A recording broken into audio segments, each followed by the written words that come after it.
আসসালামু আলাইকুম প্রিয় এইচএসসি ২৬ আমাদের একাডেমিক প্রোগ্রামের বাচ্চা লোক, আপনাদের সবাইকে ওয়েলকাম করছি আমাদের আজকের ক্লাসে। এবং দেখতে পাচ্ছি জুবায়েদা আক্তার জয়েন করে রয়েছো এবং আরো অনেকে জয়েন করেছো। রিপা জয়েন করেছো, রিজু হালদার, নন্দিনী, মেডিকেল ড্রিমার, শাহেদ আহমেদ, ফাতেমা মারজান, নিষ্কৃতি, অনেকে অনেকে, সুলতানা আক্তার, সায়রা, অনেকে রয়েছে। জুবাইদা আক্তারের ব্যাপারে একটু বলতে চাই, আমি জানি না এই স্টুডেন্টের সাথে আমার কখনো সামনাসামনি দেখা হবে কিনা, আল্লাহ চাইলে নিশ্চয়ই হবে। যতদিনই আমি এর আগে গতিবিদ্যা পড়াইছি, আমার মনে নাই গতিবিদ্যার ক্লাসে আপনারা কে কিরকম পার্টিসিপেন্ট করতেন, বাট তাপগতিবিদ্যার ক্লাসে আমার লাস্ট যতগুলা ক্লাসের এক্সপিরিয়েন্স মনে আছে, আমি মোটামুটি সবার ফার্স্টে জয়েন করতে দেখতাম জুবাইদা আক্তারকে। ওর একটা এসএমএস চলে আসতো, কেমন আছেন স্যার, আসসালামু আলাইকুম স্যার, যাই হোক যে কোনো কিছু। সো মানে একদম কনস্ট্যান্ট একটা নাম। বাট আরো অনেকে রয়েছে, আয়নারাম ত্রিপুরা, আল জাবেদ, শ্রাবন্তী হালদার, খাদিজা, মিষ্টি, মাইশা আক্তার, নাফিসা জাহিন, রিপা, নিঝুম, সেজুতি আফরিন। হ্যালো, আসসালামু আলাইকুম, সবাইকে ওয়েলকাম করছি আমাদের আজকের তাপগতিবিদ্যা ক্লাসে। এবং আপনাদের কি নিউটনীয় বলবিদ্যার সব ক্লাস শেষ হয়ে গেছে? মানে CQ solving class, MCQ solving class, advance problem solving class, সবগুলা কি শেষ হয়ে গেছে? কারণ আমাদের তাপগতিবিদ্যা ক্লাস আজকে শেষ হবে। তো হ্যাঁ, অনেকে রয়েছে, আমি করছে, জাকিয়া সুলতানা, কামরুজ্জামান, আহসান, শাহেক, রুকাইয়া, খাদিজা, জাকিয়া, সুস্মিতা ঘোষ, সাদিকুর রহমান, জিয়ন, লামিয়া। আচ্ছা, অ্যাডভান্স বাকি আছে। আচ্ছা, তাহলে অ্যাডভান্সটা হয়ে যাবে। তাহলে অন্তত আমার সাথে কোয়ার্টার 2 এর জার্নি আজকে শেষ হবে। তো কোয়ার্টার 2 তে আমরা দুইটাই গতিবিদ্যা নিয়ে, দুইটার ভিতরে একটা গতিবিদ্যা ফ্লেভার আছে, তাপ গতিবিদ্যা। এবং এর আগে আমরা পড়েছিলাম বলবিদ্যার যেই গতিবিদ্যা, সেই গতিবিদ্যা। তো কেমন ছিল আপনাদের জার্নিটা, পড়ালেখা কেমন, কি বুঝছেন না বুঝছেন? ফাতেমা মারজান, আচ্ছা, আরে মন খারাপ করিস না, আমি সচরাচর ওর টেক্সটই সবার আগে দেখি, তো আমি সেই পারসেপশন থেকে বলে ফেলছি। আপনারা ক্লাসের শুরু থেকেই প্রায় 50-100 মানুষ জয়েন করে বসে থাকেন। তো সবই ঠিক আছে, ফাইন, 100 ব্ল্যাক হোলে এন্ট্রপি রিলেটেড কোনো ম্যাথ আছে? না, ব্ল্যাক হোলে এন্ট্রপি রিলেটেড কোনো ম্যাথ আমি পাই নাই। ব্ল্যাক হোলে এন্ট্রপি রিলেটেড কোনো ম্যাথ আমি পাই নাই। তুই কোথায় পাইছিস? পাইলে আমাকে জানাইতে পারিস। ঠিক আছে, তুই কোথায় পাইছিস, পাইলে আমাকে জানাইতে পারিস। সাউন্ড শোনা যাচ্ছে তো? সাউন্ড শোনা যাচ্ছে না? একদম 100 ক্লিয়ার শোনা যাওয়ার কথা। এই অধ্যায়টা খুব ইজি লাগছে আলহামদুলিল্লাহ। গতিশীল কোয়ার্টার, এটা একটা ভালো কথা ছিল, গতিশীল কোয়ার্টার, আলহামদুলিল্লাহ ভালো বুঝতে পারছিস। নুসরাত জাহান, আমাদের সাউন্ড ক্লিয়ার আছে, সাউন্ড ওকে আছে। কেজিএফ, একজনের আইডির নাম কেজিএফ। তোর আইডির নাম রকি ভাই হইলেও আমি মানতে পারতাম, তোর আইডির নাম কেজিএফ কেন হবে? ঠিক আছে, কেজিএফ এর ফুল অ্যাব্রিভিয়েশন কি? যদি তুই ফিল্মের মতোই অ্যাব্রিভিয়েশন করস বা ইলাবোরেশন করস, কেজিএফ এর ফুল ইলাবোরেশন হচ্ছে কোলার গোল্ডফিল্ড। ঠিক আছে, মানে কি ভাই, অদ্ভুত। আমি খুব অপরাধ করলাম, তামিম মাহমুদ, কি অপরাধ করছিস? ও, আমি কি খুব অপরাধ করলাম? না, কেউ কোনো অপরাধ করিস নাই বাচ্চা লোক, কেউ কোনো অপরাধ করিস নাই, সবকিছু ঠিক আছে। Love you all. একটা কোয়ার্টারের জার্নি শেষ হইলো, আমাদের নেক্সট কোয়ার্টারের ক্লাস শুরু হবে জানুয়ারির মোস্ট প্রবাবলি 10 তারিখ থেকে, আমি শিওর না এখনো। সো রিপা, আমি রিপার নাম অনেকবার বলছি। এই অধ্যায়ের সবচাইতে দরকারি সূত্র কোনটি? একজন লিখতে, এই অধ্যায়ের সবচেয়ে গুরুত্বপূর্ণ সরকারি সূত্র কোনটি? মানে তুই কি আমাকে জেল হাজতে পাঠাইতে চাচ্ছিস? সরকারি সূত্র মানে এখন একটা সূত্রকে আমি সরকারি সূত্র ঘোষণা করে দিব, পরে যায় আবার আরেক দল বলবে না এটা সরকারি সূত্র না, লিখবি দরকারি সূত্র, লিখছিস সরকারি সূত্র। এই অধ্যায়, এই কোয়ার্টার অনেক সুন্দর হয়েছে আলহামদুলিল্লাহ। এই কোয়ার্টার গুলো অনেক তাড়াতাড়ি চলে যাচ্ছে, এরকমই এইচএসসির জার্নিতেই এরকম, সময় অনেক কম, পড়ালেখা অনেক বেশি। সো আপনি যখন অনেক কম সময়ে অনেক বেশি পড়ালেখা করতে যাবেন, তখন আপনার অনেক দ্রুত সময় চলে যাবে। টাইম ডায়ালেশন, আপেক্ষিকতা। ঠিক আছে? জি সাদ ভাই, আলহামদুলিল্লাহ ভালো খবর। ঠিক আছে, আজকে অদ্ভুত ম্যাথ করব। হ্যাঁ, ইনশাল্লাহ আজকে অদ্ভুত ম্যাথ, কিছু অদ্ভুত ম্যাথ নিয়ে আসছি, কিছু বুয়েটের কোয়েশ্চেনও নিয়ে আসছি। চলেন আমরা আর গল্প স্বল্প করে সময় নষ্ট না করে আমরা সামনে আগাই। সো আজকে হচ্ছে আমাদের অ্যাডভান্স প্রবলেম সলভিং ক্লাস, আমাদের তাপগতিবিদ্যার উপর থেকে। সো এই চ্যাপ্টারের উপরে আমরা বেশ কয়েকটা প্রবলেম সলভ করব। বেশ কয়েকটা প্রবলেম সলভ করব এবং সবগুলা প্রবলেমই আমরা চেষ্টা করব একটু ইন্টারেস্টিং প্রবলেম ধরে ধরে করার জন্য।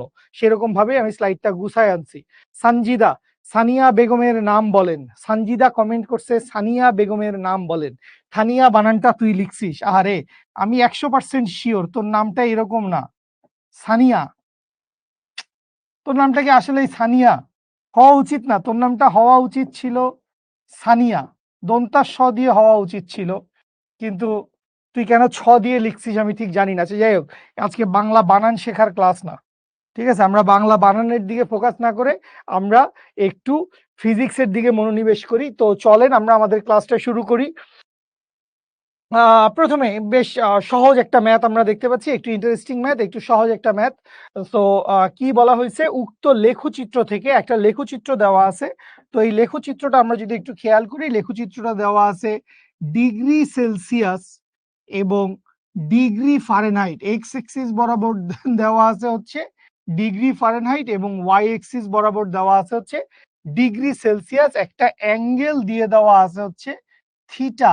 এবং আপনাদেরকে খুবই মজার একটা কথা জিজ্ঞেস করছে যে এই যে গ্রাফটা আছে, এই গ্রাফের সাইন থিটার মান কত হবে? এই গ্রাফের সাইন থিটার মান কত হবে? ঠিক আছে, ওকে, ঠিক আছে, আসেন।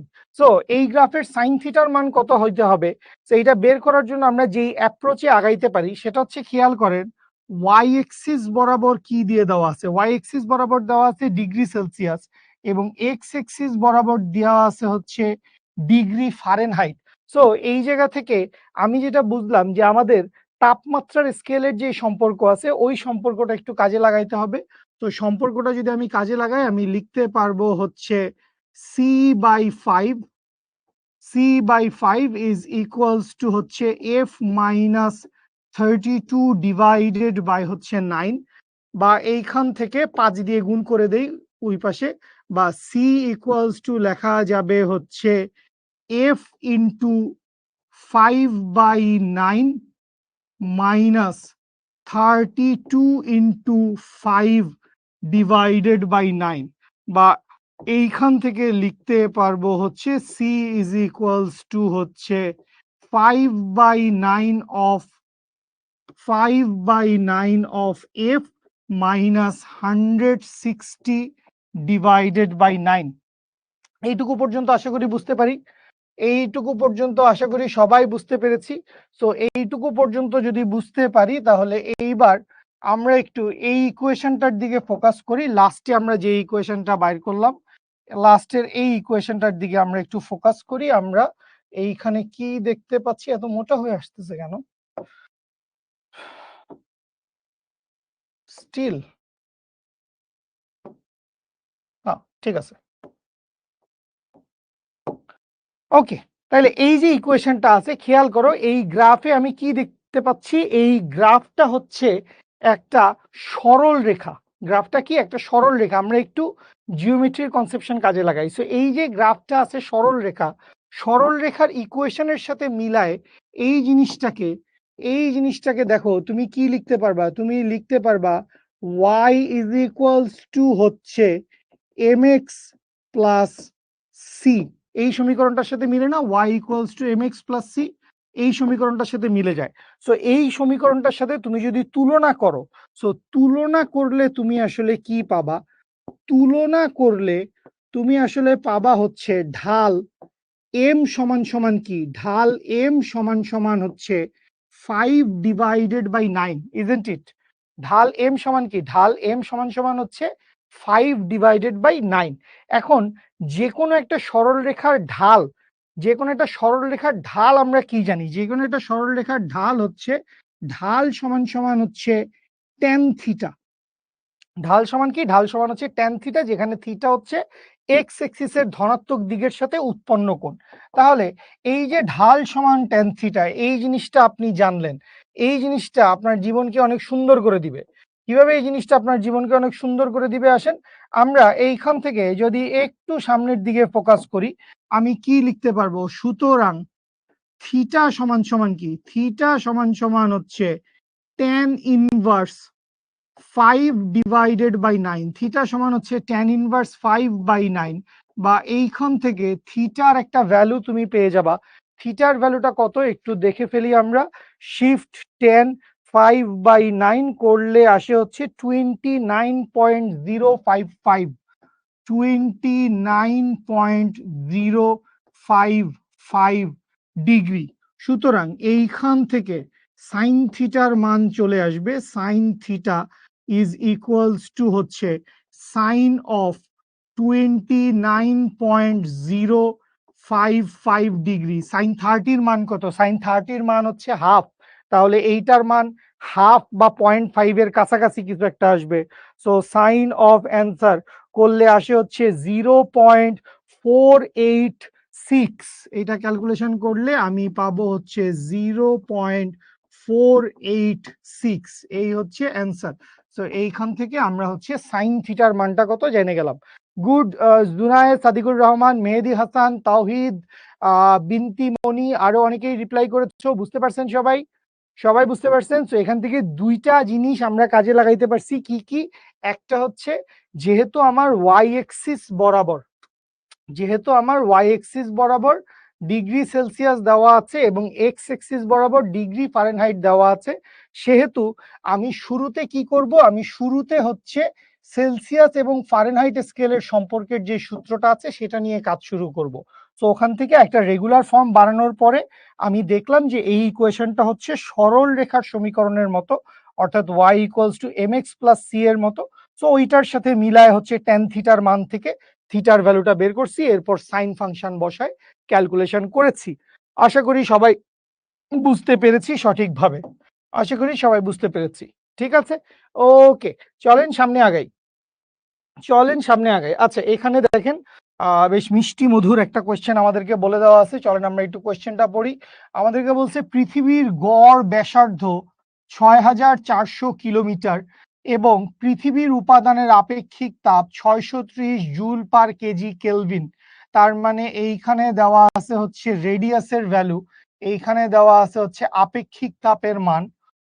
এর পরের কথাটা দেখেন, এর পরের কথাটা একটু খেয়াল করেন। যদি সমস্ত আবর্তন শক্তি, সমস্ত আবর্তন গতি শক্তি তাপে রূপান্তরিত হয়ে যায়, সমস্ত আবর্তন গতিশক্তি তাপে রূপান্তরিত হয়ে যায়।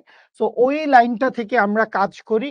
সো আমি লিখি হচ্ছে kinetic energy of rotational, rotational kinetic energy, kinetic energy of rotational is equals to হচ্ছে তাপ শক্তি কিউ।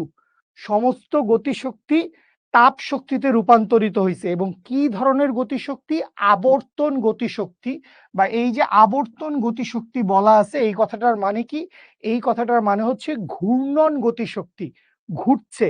সূর্য হচ্ছে নিজ অক্ষের চারিদিকে এইভাবে ঘুরছে, ঠিক আছে? তো এই ঘূর্ণনের জন্য একটা কৌণিক বেগ আছে ওমেগা, এই ঘূর্ণনের জন্য ওর যেই গতিশক্তি ক্রিয়েটেড হচ্ছে সেই গতিশক্তিটা তাপ শক্তিতে রূপান্তরিত হচ্ছে। গতিশক্তিটা কি করছে? তাপ শক্তিতে রূপান্তরিত হচ্ছে। So kinetic energy is equals to হচ্ছে কিউ। তাহলে এইখান থেকে এবার আসেন একটু নিউটনীয় বলবিদ্যার কনসেপশন কাজে লাগাইতে হবে, যেহেতু আপনারা নিউটনীয় বলবিদ্যা পড়ে ফেলছেন। তো নিউটনীয় বলবিদ্যা একটু কাজে লাগাইতে হবে। সো কি কাজে লাগাবো?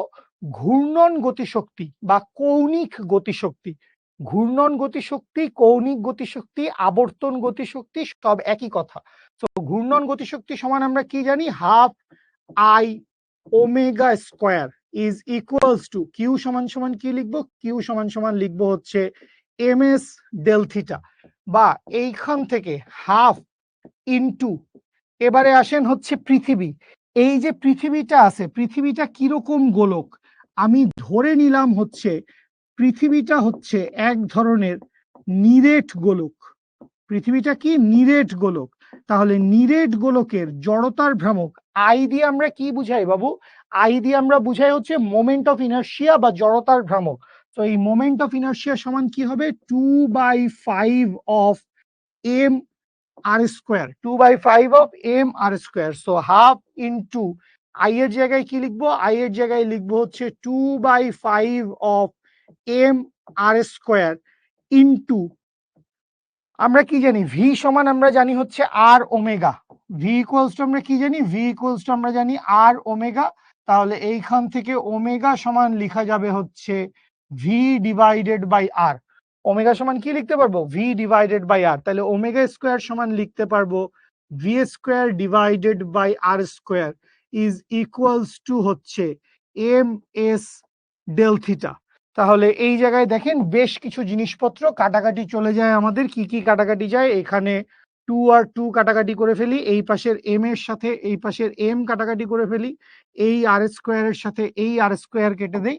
তাহলে সমস্ত কাটাকাটি শেষ হলে আমরা এখান থেকে লিখতে পারবো, বা এইখান থেকে লেখা যায় হচ্ছে 1/5 v square by 5 v square divided by 5। না না না, ভুল করছি, এখানে একটা ছোট্ট ভুল হয়েছে।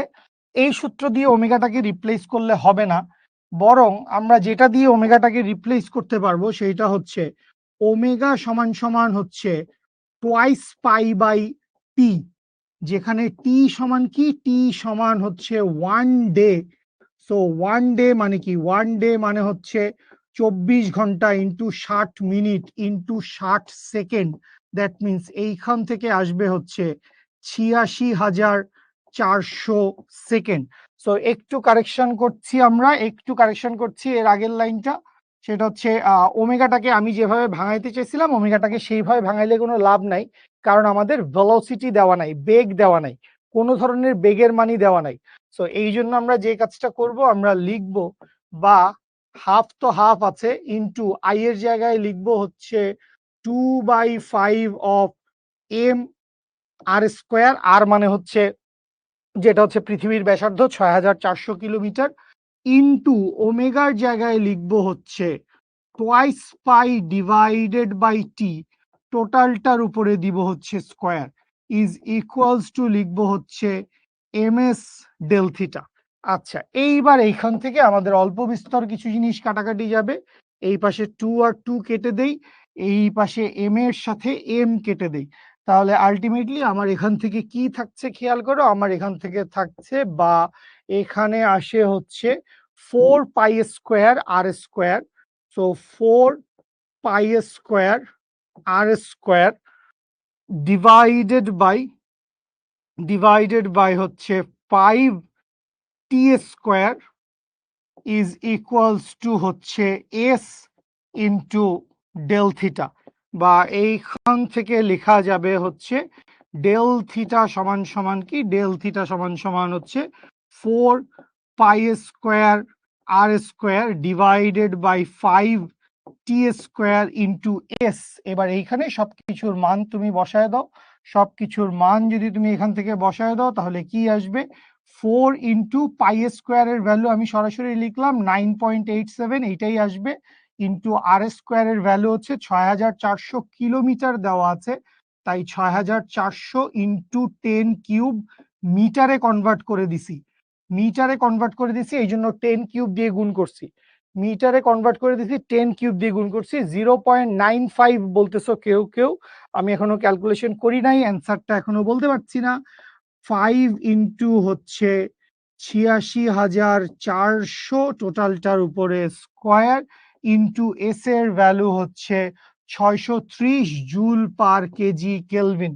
তাহলে এই জায়গা থেকে আমরা ক্যালকুলেশনটা যদি হালকার উপর ঝাপসা করে ফেলি, তাহলে 4 ইন্টু 9.87 ইন্টু 6400 ইন্টু 3টা শূন্য, এইটার উপরে square divided by 5 divided by, রে চলে গেল, 4 ইন্টু 9.87 ইন্টু 6400, এরপরে 3টা শূন্য, টোটালটার উপরে square divide by 5 divided by 86,400 square divide by 630।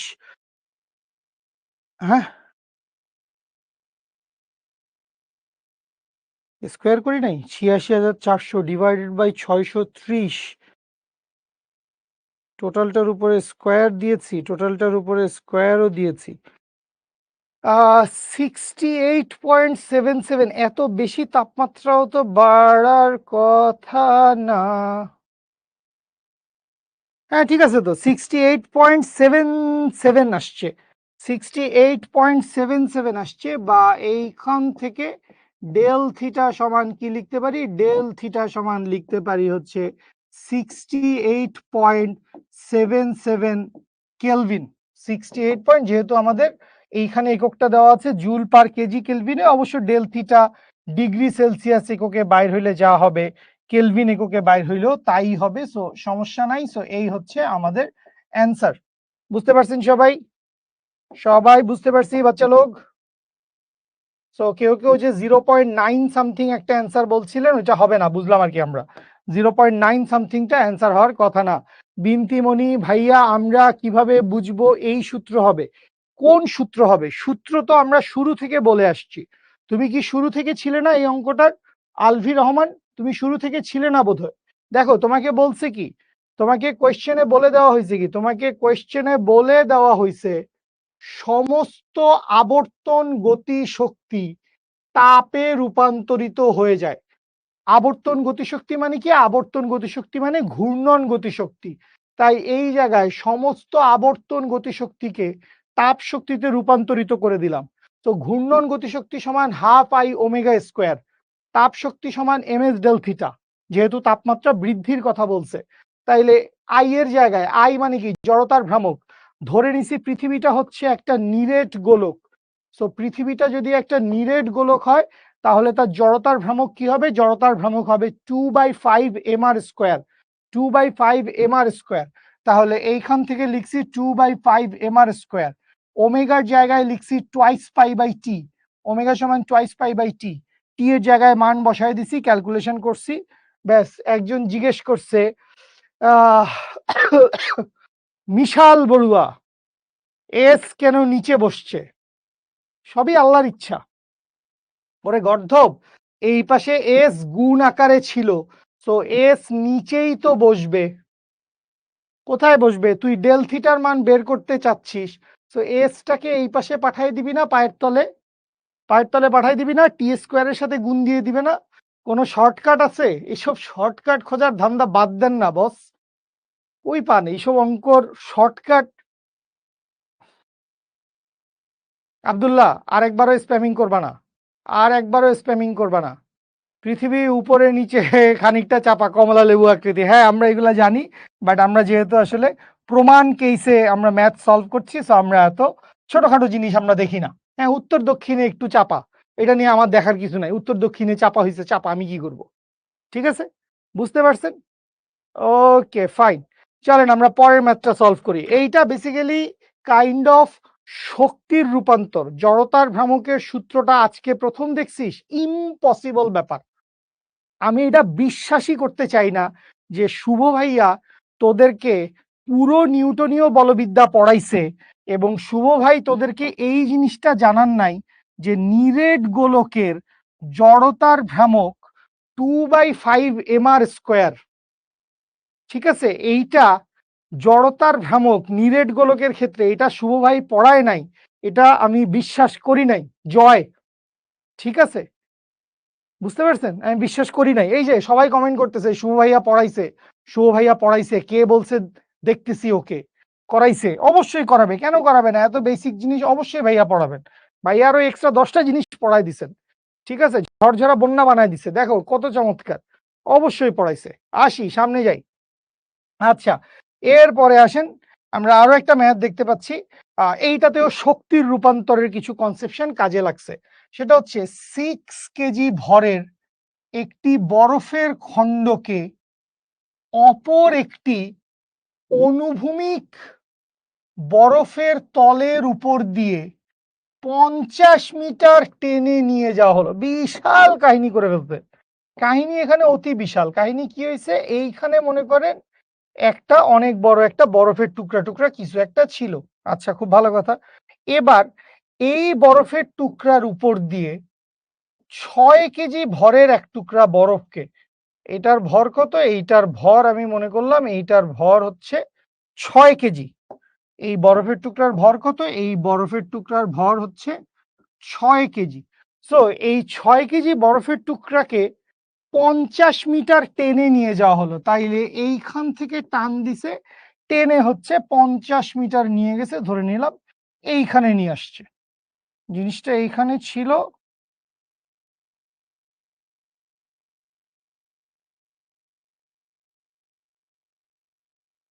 জিনিসটা এইখানে ছিল, টান দিয়ে এইখানে নিয়ে আসছি। এর দূরত্ব কত? এর দূরত্ব আমি ধরে নিলাম হচ্ছে 50 মিটার। ঠিক আছে, সো এইটা হচ্ছে সরণ বা ডিসপ্লেসমেন্ট। সরণ বা ডিসপ্লেসমেন্টের ভ্যালু কত? 50 মিটার। এই হচ্ছে আমার 6 কেজি বরফের খণ্ড। আচ্ছা, সব বরফের উষ্ণতা 0 ডিগ্রি সেলসিয়াস। তার মানে এই যে বরফটুকু ছিল, এই বরফটা কোথায় ছিল? 0 ডিগ্রি সেলসিয়াসে ছিল। কিন্তু যখন টান দিয়ে নিয়ে যাওয়া হয়েছে, দেখো কোয়েশ্চেনের মধ্যে এখানে বলে দিছে একটা ঘর্ষণ গুণাঙ্ক দিয়ে দেওয়া আছে। একটা ঘর্ষণ গুণাঙ্ক দিয়ে দেওয়া আছে, তার মানে এই যে বরফটা গতিশীল হয়েছে, এই বরফের গতির বিপরীত দিকে, এই বরফের গতির বিপরীত দিকে কি হয়েছে? এই বরফের গতির বিপরীত দিকে একটা ফ্রিকশনাল ফোর্স কাজ করছে। এইটার বিপরীত দিকে একটা ফ্রিকশনাল ফোর্স কাজ করছে, ঘর্ষণ বল কাজ করছে। ঘর্ষণের ফলে বরফের গলনের পরিমাণ নির্ণয় করো। তাহলে এখানে আসলে আর 6 কেজি বরফ নাই, এখানে আর 6 কেজি বরফ নাই। এখানে বরফ কি হয়েছে? এখানে বরফ কিছুটা গলে গেছে। কোয়েশ্চেন বুঝতে পারছি? আমাদেরকে এইটাই জিজ্ঞেস করছে যে এই যে টান দিয়ে নিয়ে গেছি, এর জন্য কতটুকু বরফ গলে যাবে, কি বের করতে বলছে? কতটুকু বরফ গলে যাবে। আচ্ছা, তো এইখান থেকে আসেন, আমাদের শুরুতে দুইটা জিনিস এখান থেকে চিন্তা করতে হবে। ফার্স্ট কথা হচ্ছে, বরফটাকে আপনি এইখান থেকে এই পর্যন্ত টেনে নিয়ে গেছেন। তো এই যে বরফটাকে এইখান থেকে এই পর্যন্ত টেনে নিয়ে গেছেন, এই কারণে ঘর্ষণ বলের বিপরীতে একটা কাজ করতে হয়েছে না? ঘর্ষণ বলের বিপরীতে একটা কাজ করতে হয়েছে। তো আমরা কাজ সমান কি লিখতে পারবো? আমরা কাজ সমান লিখতে পারবো ডব্লিউ সমান, আমরা কি জানি? F into S. ডব্লিউ সমান আমরা কি জানি? এফ ইন্টু এস না, বল ইন্টু সরণ, আমরা সবাই জানি। তো কত দূরত্ব নিয়ে গেছি আমরা? বরফটাকে নিয়ে গেছি 50 মিটার দূরত্ব। তো এই 50 মিটার দূরত্বে যাওয়া পর্যন্ত ঘর্ষণ বলের কারণে কতটুকু কাজ হয়েছে, সেই কাজের পরিমাণ ডব্লিউ সমান হচ্ছে এফ ইন্টু এস। আশা করি সবাই বুঝতে পারছেন। আচ্ছা, তো কাজের মান বুঝছি, তাইলে এইবার আমাদের যেটা দরকার সেইটা হচ্ছে উৎপন্ন তাপ শক্তি। উৎপন্ন তাপ শক্তি। তো উৎপন্ন তাপ শক্তি কিউ সমান সমান কি হবে? খেয়াল করেন, বরফের উষ্ণতা ছিল 0 ডিগ্রি সেলসিয়াস এবং 0 ডিগ্রি সেলসিয়াস থেকে বরফটা গলে গেছে। তাহলে কিউ সমান সমান কি লেখা যাবে? কিউ সমান সমান লেখা যাবে হচ্ছে এমএলএফ। তো এইটুকু যদি আমরা বুঝতে পারি, তাহলেই আমাদের ঘটনাটা অনেকটুকু শেষ। এখানে এমএলএফ লেখা যাবে না, কারণ যেহেতু সম্পূর্ণ বরফ গলে নাই, তাহলে আমি এখান থেকে লিখতে পারবো এম প্রাইম ইন্টু এলএফ, যেখানে এম প্রাইমটা কি? এম প্রাইমটা হচ্ছে গলে যাওয়া বরফের ভর। গলে যাওয়া বরফের ভর। সম্পূর্ণ বরফ গলে নাই, সম্পূর্ণ বরফ গলে নাই, কারণ এটা আমাদেরকে কোশ্চেনেই বলে দিছে যে কতটুকু ভরের বরফ গলবে। কতটুকু ভরের বরফ গলবে এইটা হচ্ছে আমাদেরকে বের করতে হবে। ঠিক আছে, তো আমাদের কাজ এখন খুব সিম্পল। আমাদের কাজ এখন খুব সিম্পল। কি করব আমরা? আমরা হচ্ছে এই দুইটা কাজের মান বা এই দুইটা শক্তির মান একটা আরেকটার ইকুয়েট করে দিব। হ্যাঁ, অর্ধেক, 50% তাপগতিবিদ্যা, 50% নিউটনীয় বলবিদ্যা। এলএফ হচ্ছে বরফ গলনের আপেক্ষিক সুপ্ত তাপ। এলএফ হচ্ছে, এই এটা পড়াইছি, হ্যাঁ, এন্ট্রপি পড়াইছি না? এলএফ এলভি পড়াইছি না? এলএফ মানে হচ্ছে বরফ গলনের আপেক্ষিক সুপ্ত তাপ, এলভি মানে হচ্ছে পানির বাষ্পীভবনের আপেক্ষিক সুপ্ত তাপ। কই ছিলি তোরা? তোরা ছিলি কই? আমাকে একটু এইটা বল। তুই এলএফ কেন জানোস না? তুই তো আমার এন্ট্রপির ক্লাস করলেই এলএফ সম্পর্কে একদম টোটস্থ মুখস্থ হয়ে যাইতো, একদম পই পই করে বলে দিছি। এটা তো 9-10-এও ছিল, তাই না? অদ্ভুত অদ্ভুত। তাহলে আসেন, আমরা কি বলতে পারবো? বলতে পারবো সুতরাং কৃত কাজ সমান কি? কৃত কাজ সমান হচ্ছে উৎপন্ন তাপ শক্তি, বা এইখান থেকে লিখতে পারবো কি? এইখান থেকে লিখতে পারবো হচ্ছে ফ্রিকশনাল ফোর্স ইনটু ডিসপ্লেসমেন্ট সমান সমান হচ্ছে এম প্রাইম ইনটু এলএফ, বা এইখান থেকে ফ্রিকশনাল ফোর্স সমান কি লেখা যাবে? মিউ ইনটু আর ইনটু সরণ সমান সমান হচ্ছে এম প্রাইম ইনটু এলএফ, বা এইখান থেকে মিউ ইনটু আর এর জায়গায় কি লিখবো? আর এর জায়গায় লিখবো হচ্ছে এমজি।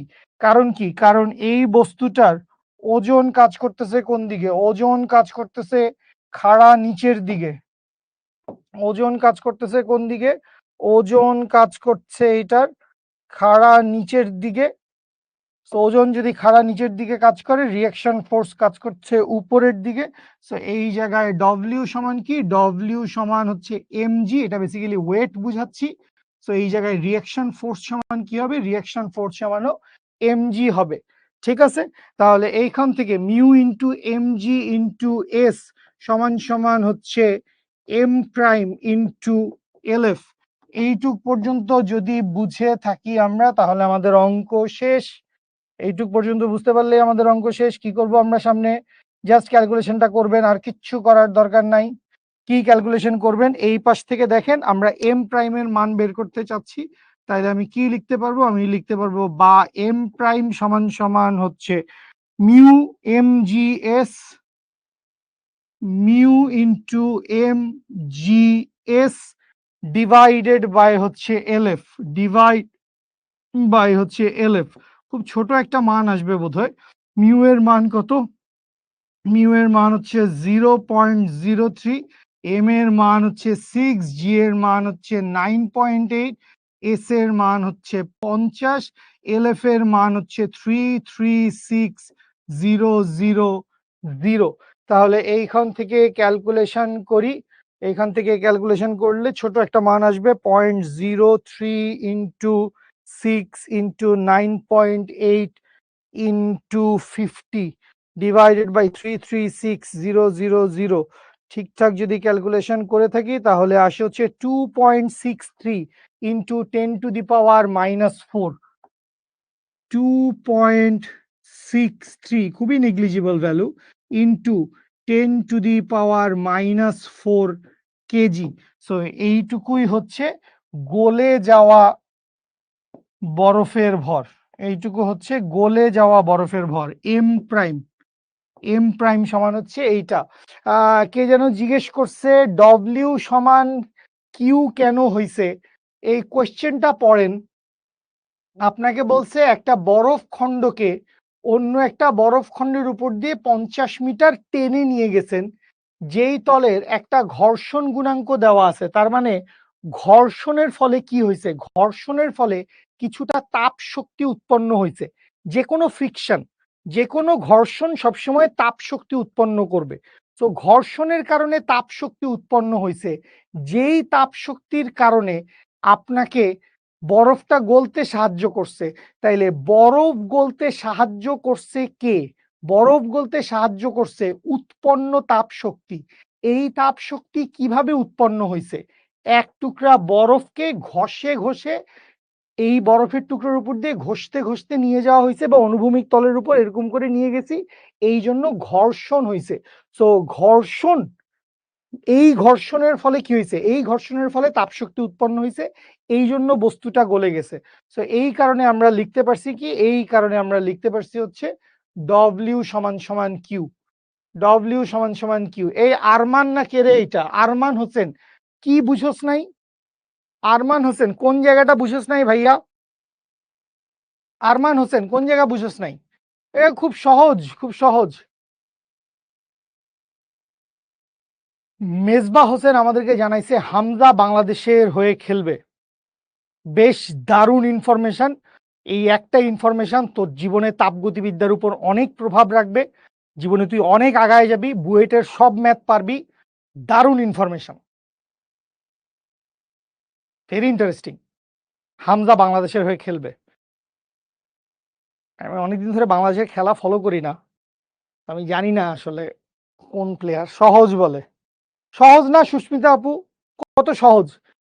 একটা বরফের টুকরা আপনি ঘষতে ঘষতে নিয়ে গেছেন, এই টুকরার উপর দিয়ে একটা ঘর্ষণ বল কাজ করতেছে। তো ঘর্ষণ বলের কারণে তাপ শক্তি উৎপন্ন হবে। ওই তাপ শক্তি কি করবে? ওই তাপ শক্তি বরফটাকে গলতে সাহায্য করবে। More important than 9.8, more important than 9.8।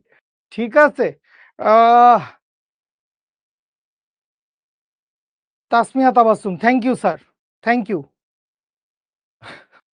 ওকে, আসেন আমরা সামনে আগাই। তো এই ধরনের একটা ম্যাথ বেসিক্যালি আমি একদিন হোমওয়ার্কে দিছিলাম, আমি জানি না আপনারা বেশিরভাগ মানুষ সলভ করছেন কিনা। এই ম্যাথটা কম্পারেটিভলি অনেক সহজ।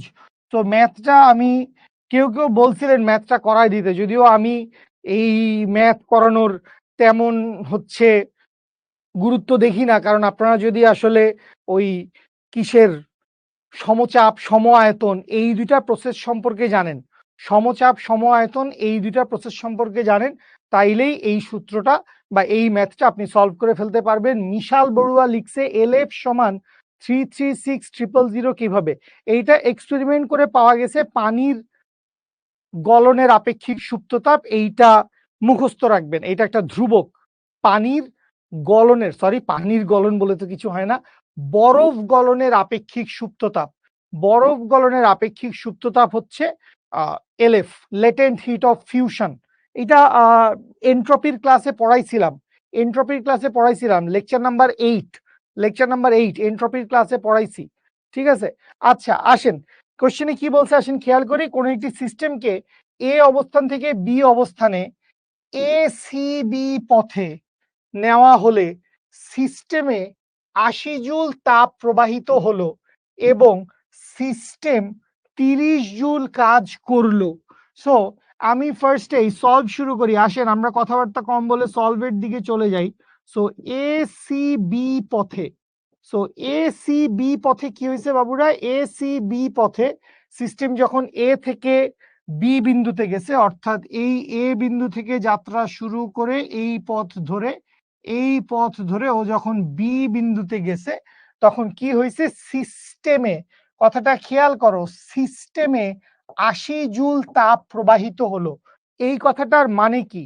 সিস্টেমে ৮০ জুল তাপ প্রবাহিত হলো, এইটা কি সিস্টেম শোষণ করছে নাকি সিস্টেম বর্জন করছে?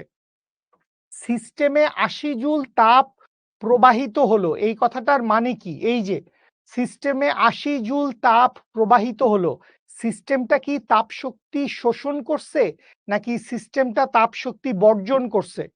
সিস্টেমে তাপ শক্তি শোষণ করছে। তাহলে এসিবি পথে আমি কি লিখতে পারবো? আমি লিখতে পারবো হচ্ছে এসিবি পথে, এসিবি পথে কি লেখা যাবে বাবু? এসিবি পথে লেখা যাবে ডিকিউ সমান সমান হচ্ছে +80 জুল। ডিকিউ সমান কি? ডিকিউ সমান হচ্ছে +80 জুল এবং সিস্টেম 30 জুল কাজ করে। কে কাজ করে? সিস্টেম কাজ করে। কে কাজ করে? সিস্টেম। তাহলে কাজের মানটাও হবে ধনাত্মক। তাহলে ডিডব্লিউ সমান কি? ডিডব্লিউ সমান হবে হচ্ছে +30 জুল। তাহলে তাপগতিবিদ্যার প্রথম সূত্রটা আমরা কাজে লাগাই। তাপগতিবিদ্যার প্রথম সূত্র থেকে আমরা কি জানি? আমরা জানি হচ্ছে ডিকিউ সমান সমান ডিইউ যোগ ডিডব্লিউ, বা এইখান থেকে লিখতে পারবো ডিইউ সমান সমান কি? ডিইউ সমান সমান হচ্ছে DQ minus DW, that means 80 minus 30, that means হচ্ছে 50 জুল। +50 জুল লিখি তাইলে বেশি অ্যাপ্রোপ্রিয়েট হয় আমাদের জন্য, +50 জুল। এখন আমরা অঙ্ক শুরু করি নাই, আমরা শুরুর যে ইনফরমেশন দিয়ে দেওয়া আছে সেইটাকে আমরা অ্যানালাইসিস করলাম। আচ্ছা, এরপরে চলে আসি, এরপরে চলে আসি হচ্ছে ক নাম্বার বা ১ নাম্বার অঙ্কে আমাদেরকে জিজ্ঞেস করছে এডিবি পথে, এডিবি পথে সিস্টেমে কত তাপ প্রবাহিত হবে? এডিবি পথে ১ নাম্বার অঙ্কটা আমরা দেখতেছি। এডিবি পথে সিস্টেমে কত তাপ প্রবাহিত হবে যদি কাজ ১০ জুল হয়? তাহলে চলে আসি হচ্ছে ১ নাম্বার ম্যাথে। ১ নাম্বার ম্যাথে আমি ধরবো হচ্ছে এডিবি পথে। আচ্ছা, এডিবি পথে। এখন খেয়াল করেন আগের বারও আপনি এ থেকে রওনা দিয়ে বি বিন্দুতে পৌঁছাইছিলেন। আগের বারও আপনি কি করছেন? এ থেকে রওনা দিয়ে বি বিন্দুতে পৌঁছাইছেন যখন আপনি এসিবি পথে গেছিলেন। এ থেকে রওনা দিয়ে কোথায় পৌঁছাইছেন? বি বিন্দুতে পৌঁছাইছেন। এইবারও আপনি এ থেকে রওনা দিয়ে কোথায় পৌঁছাইছেন? বি বিন্দুতে পৌঁছাইছেন। সো ব্যাপারটা কিরকম? ব্যাপারটা হচ্ছে, আমি একটু একটা এক্সট্রা পেজ নিয়ে তোদেরকে দুইটা ছোট কথা একটু বলে দেই। সেইটা হচ্ছে অন্তস্থ শক্তির পরিবর্তন। এই জিনিসটা বেসিক্যালি পয়েন্ট ডিপেন্ডেন্ট। এই জিনিসটা পয়েন্ট ডিপেন্ডেন্ট। পয়েন্ট ডিপেন্ডেন্ট মানে কি? পয়েন্ট ডিপেন্ডেন্ট মানে হচ্ছে, ধরো তুমি এ বিন্দু থেকে বি বিন্দুতে গেলা। সো এ বিন্দু থেকে বি বিন্দুতে যাওয়ার অজস্র উপায় থাকতে পারে। এ বিন্দু থেকে বি বিন্দুতে যাওয়ার অজস্র উপায় থাকতে পারে। প্রত্যেকটা উপায়ে অন্তস্থ শক্তির পরিবর্তন সেম থাকবে। অন্তস্থ শক্তির পরিবর্তন সেম থাকবে। ঠিক আছে? যদি আমি কি করি, যদি আমি হচ্ছে এ থেকে বি বিন্দুতে যাই। এ থেকে বি বিন্দুতে গেলে কি হবে? এ থেকে বি বিন্দুতে গেলে অন্তস্থ শক্তির পরিবর্তনটা সব সময় সেম থাকবে। অন্তস্থ শক্তির পরিবর্তনটাকে আমরা বলি হচ্ছে পয়েন্ট ডিপেন্ডেন্ট, বিন্দুর উপর নির্ভরশীল। যেহেতু আদি বিন্দু এবং শেষ বিন্দু একই আছে, যতক্ষণ পর্যন্ত আদি বিন্দু আর শেষ বিন্দু একই থাকবে ততক্ষণ পর্যন্ত আমার অন্তস্থ শক্তির পরিবর্তনও কি হবে? সেম হবে। কিন্তু সেম ঘটনা, এই যে সিনারিও আমি দেখতে পাচ্ছি, এই সিনারিও যদি আমি কাজের ক্ষেত্রে চিন্তা করি, এই সিনারিও যদি আমি কি করি, এই সিনারিও যদি আমি কাজের ক্ষেত্রে চিন্তা করি, তখন জিনিসটা পাল্টায় যাবে। তখন জিনিসটা কেন পাল্টায় যাবে? কারণ কৃত কাজ, ওয়ার্ক ডান, এইটা বেসিক্যালি পাথ ডিপেন্ডেন্ট, রাস্তার উপর নির্ভর করে। পাথ ডিপেন্ডেন্ট, রাস্তার উপর নির্ভরশীল। বুঝতে পারছেন? এটা হচ্ছে রাস্তার উপর নির্ভর করে। সো এই যে ডিডব্লিউর ভ্যালু কি? ডিডব্লিউর ভ্যালু আলাদা হবে।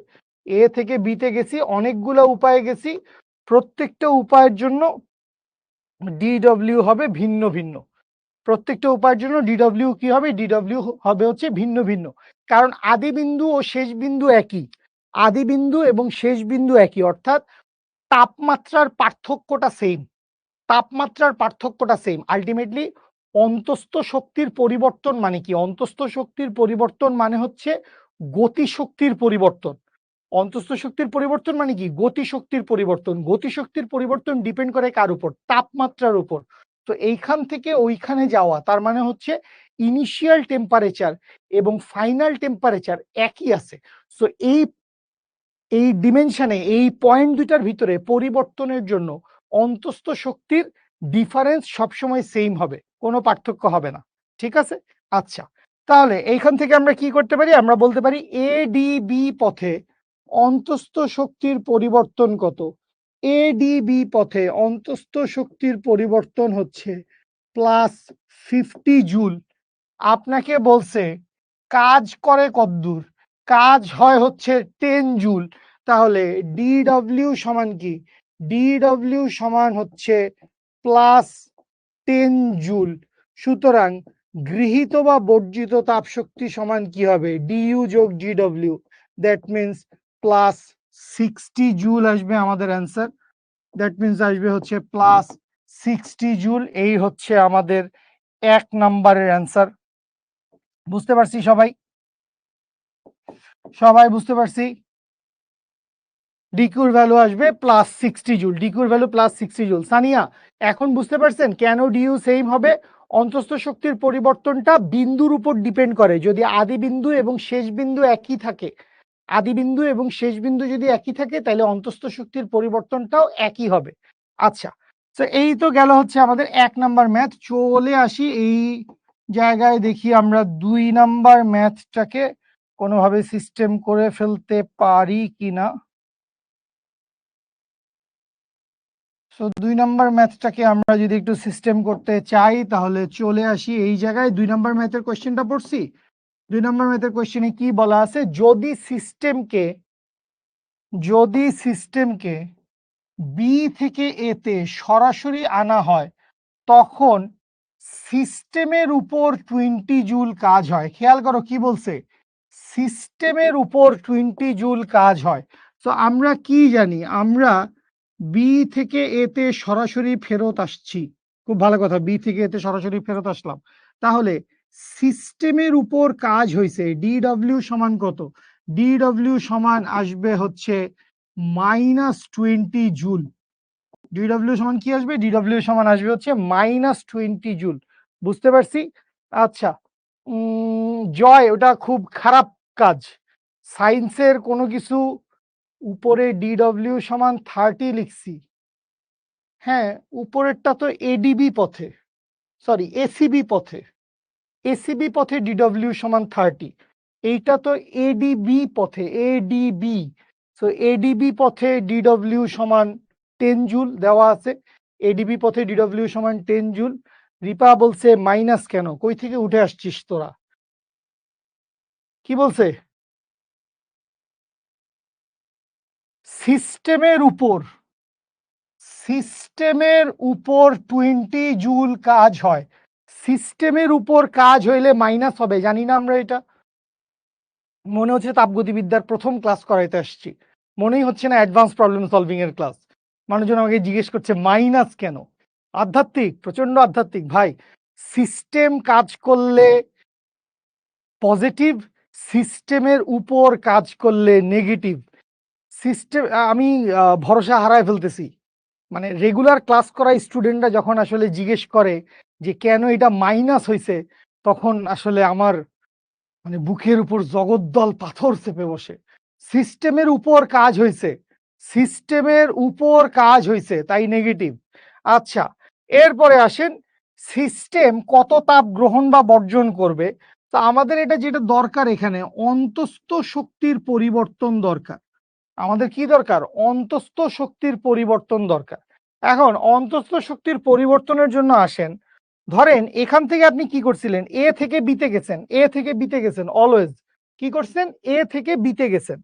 এখন আপনারে আমি বললাম যে না, আপনি এ থেকে বিতে না গিয়ে, এ থেকে বিতে না গিয়ে আপনি বি থেকে এতে ফেরত আসেন। এ থেকে বিতে না গিয়ে আপনি কি করেন, বি থেকে এতে ফেরত আসেন। তো আপনি যখন বি থেকে এতে ফেরত আসতেছেন, একটু বুঝেন দয়া করে, দয়া করে একটু বুঝেন। আপনি বি থেকে এতে ফেরত আসতেছেন, আপনার আগের বার আদি বিন্দু কি ছিল, এ। শেষ বিন্দু কি ছিল, বি। আদি বিন্দু কি ছিল, এ। শেষ বিন্দু কি ছিল, বি। এখন বি থেকে এতে আসতেছি। সো বি থেকে এতে আসলে যেহেতু পয়েন্ট ডিপেন্ডেন্ট, যেহেতু পয়েন্ট ডিপেন্ডেন্ট, তাই প্রথম কথা হচ্ছে মান একই থাকবে। মান কি হবে, মান একই থাকবে। এ থেকে বিতে গেলে অন্তস্থ শক্তির পরিবর্তন যা হবে, বি থেকে এতে আসলেও অন্তস্থ শক্তির পরিবর্তন তাই হবে, মান একই হবে। কিন্তু খেয়াল করো না বাবু, আগের বার গেছিলা এ থেকে বি, এবার কি বি থেকে এতে আসছো না? সো তোমার কি ডিরেকশন পাল্টায় গেছে না, ডিরেকশন পাল্টায় গেছে না? এই জন্য চিহ্ন বিপরীত হবে। চিহ্ন কি হবে, চিহ্ন হবে হচ্ছে বিপরীত। চিহ্ন হবে হচ্ছে বিপরীত। বলেন বুঝতে কোনো অসুবিধা হয় কিনা, বুঝতে কোনো অসুবিধা হয় কিনা? মান একই থাকবে, সাংখ্যিক মান একই থাকবে, কিন্তু যেহেতু আদি বিন্দু আর শেষ বিন্দু উল্টায় গেছে, আগের বার গেছিলাম এ থেকে বিতে, এবার আমি ফেরত আসতেছি বি থেকে এতে, বি থেকে এতে ফেরত আসতেছি। তাই অন্তস্থ শক্তির পরিবর্তনের মান একই থাকবে, কিন্তু চিহ্নটা হয়ে যাবে হচ্ছে বিপরীত। তাহলে এইখান থেকে চলে আসেন ডিইউ সমান, এখান থেকে কি লিখতে পারবো, ডিইউ সমান আগের বার কত ছিল, +50 জুল, এইবার আসবে হচ্ছে -50 জুল। সুতরাং ডি কিউ সমান কি লেখা যাবে? ডি কিউ সমান, সূত্রবাদ দিয়ে দিলাম, ডি কিউ সমান আসবে -70 জুল। ডি কিউ সমান কি আসবে? ডি কিউ সমান আসবে হচ্ছে -70 জুল। আশা করি বুঝতে পারছেন সবাই। এই হচ্ছে আমাদের 2 নাম্বার ম্যাথের অ্যান্সার। 2 নাম্বার ম্যাথটাও আমরা ডান এন্ড ডাস্টেড করে ফেলছি। বুঝতে পারছি সেজুতি, মেজবা, আমেনা, মেহেদি হাসান এন্ড বাকি সবাই বুঝতে পারছেন সবাই? ওকে ফাইন, ওকে ফাইন, ঠিক আছে। ম্যাথটা এখনো শেষ হয় নাই, আরো একটা অংশ বাকি আছে। একজন ঘোষণা করে দিছে ম্যাথটা অনেক সহজ ছিল। Good, very good. সহজ লাগতেছে তোদের কাছে, তোরা প্রবলেম সলভ করতে পারতেছিস। বোর্ড পরীক্ষার ম্যাথ, বুয়েট পরীক্ষার ম্যাথ তোরা সলভ করতে পারতেছিস, সেটা তো একটা আনন্দের বিষয়। বুগেছি, তাওহিদ লিখেছে বুগেছি। বুগে ভালো করেছো ভাইয়া, চলো আরো বুগি, চলো আরো বুগি। এবার আমরা বুগবো, সরি এবার আমরা করব 3 নাম্বার ম্যাথ। 3 নাম্বার ম্যাথে দেখো তোমাকে দুইটা পয়েন্টের অন্তস্থ শক্তি দেওয়া আছে ইউ অফ এ, অর্থাৎ এই পয়েন্টের অন্তস্থ শক্তি ইউ অফ এ, এইটা দিয়ে দেওয়া আছে হচ্ছে 0, মানে অন্তস্থ শক্তির পরিমাণ, এবং ইউ অফ বি দেওয়া আছে 40। ইউ অফ বি কত দেওয়া আছে? ইউ অফ বি দেওয়া আছে হচ্ছে +40 জুল। দুইটা অন্তস্থ শক্তি তোমাকে দেওয়া আছে। তোমাকে বলছে এডি এবং ডিবি পথে, ভালো কথা বলছে, এডি এবং ডিবি পথে। এখানে আমাদের তীর চিহ্নগুলো তো মিলে নাই 100-100। এডিবি পথে নেওয়া হয়েছিল না, এডিবি পথে, এ থেকে ডিতে গিয়ে বিতে গেছিলাম, তীর চিহ্ন উল্টা আসছে। আচ্ছা দেখি তাহলে একটু ঠিক করে দে, একটা সেকেন্ড, একটা সেকেন্ড। এখানে আমাদের তীর চিহ্ন একটু ভুল চুক হয়ে গেছে, তীর চিহ্নের ডিরেকশন। যেহেতু আমি এডিবি পথে গেছিলাম, এডিবি পথে গেছিলাম, সো এ থেকে ডিতে গেছিলাম, ডি থেকে বিতে গেছিলাম, এই ছিল আমার জার্নির ডিরেকশন। সো আমি যেটা করেছি, আমি হচ্ছে এ থেকে ডিতে গিয়েছি, ডি থেকে বিতে গিয়েছি, এই ছিল আমার জার্নির ডিরেকশন। ঠিক আছে, জাস্ট আমাদের আগের অঙ্ক ঠিক আছে, কোনো সমস্যা নাই। জাস্ট আমি একটু চিত্রটা কারেকশন করে দিচ্ছি, চিত্র ভুল হলে দেখতে ভালো লাগে না।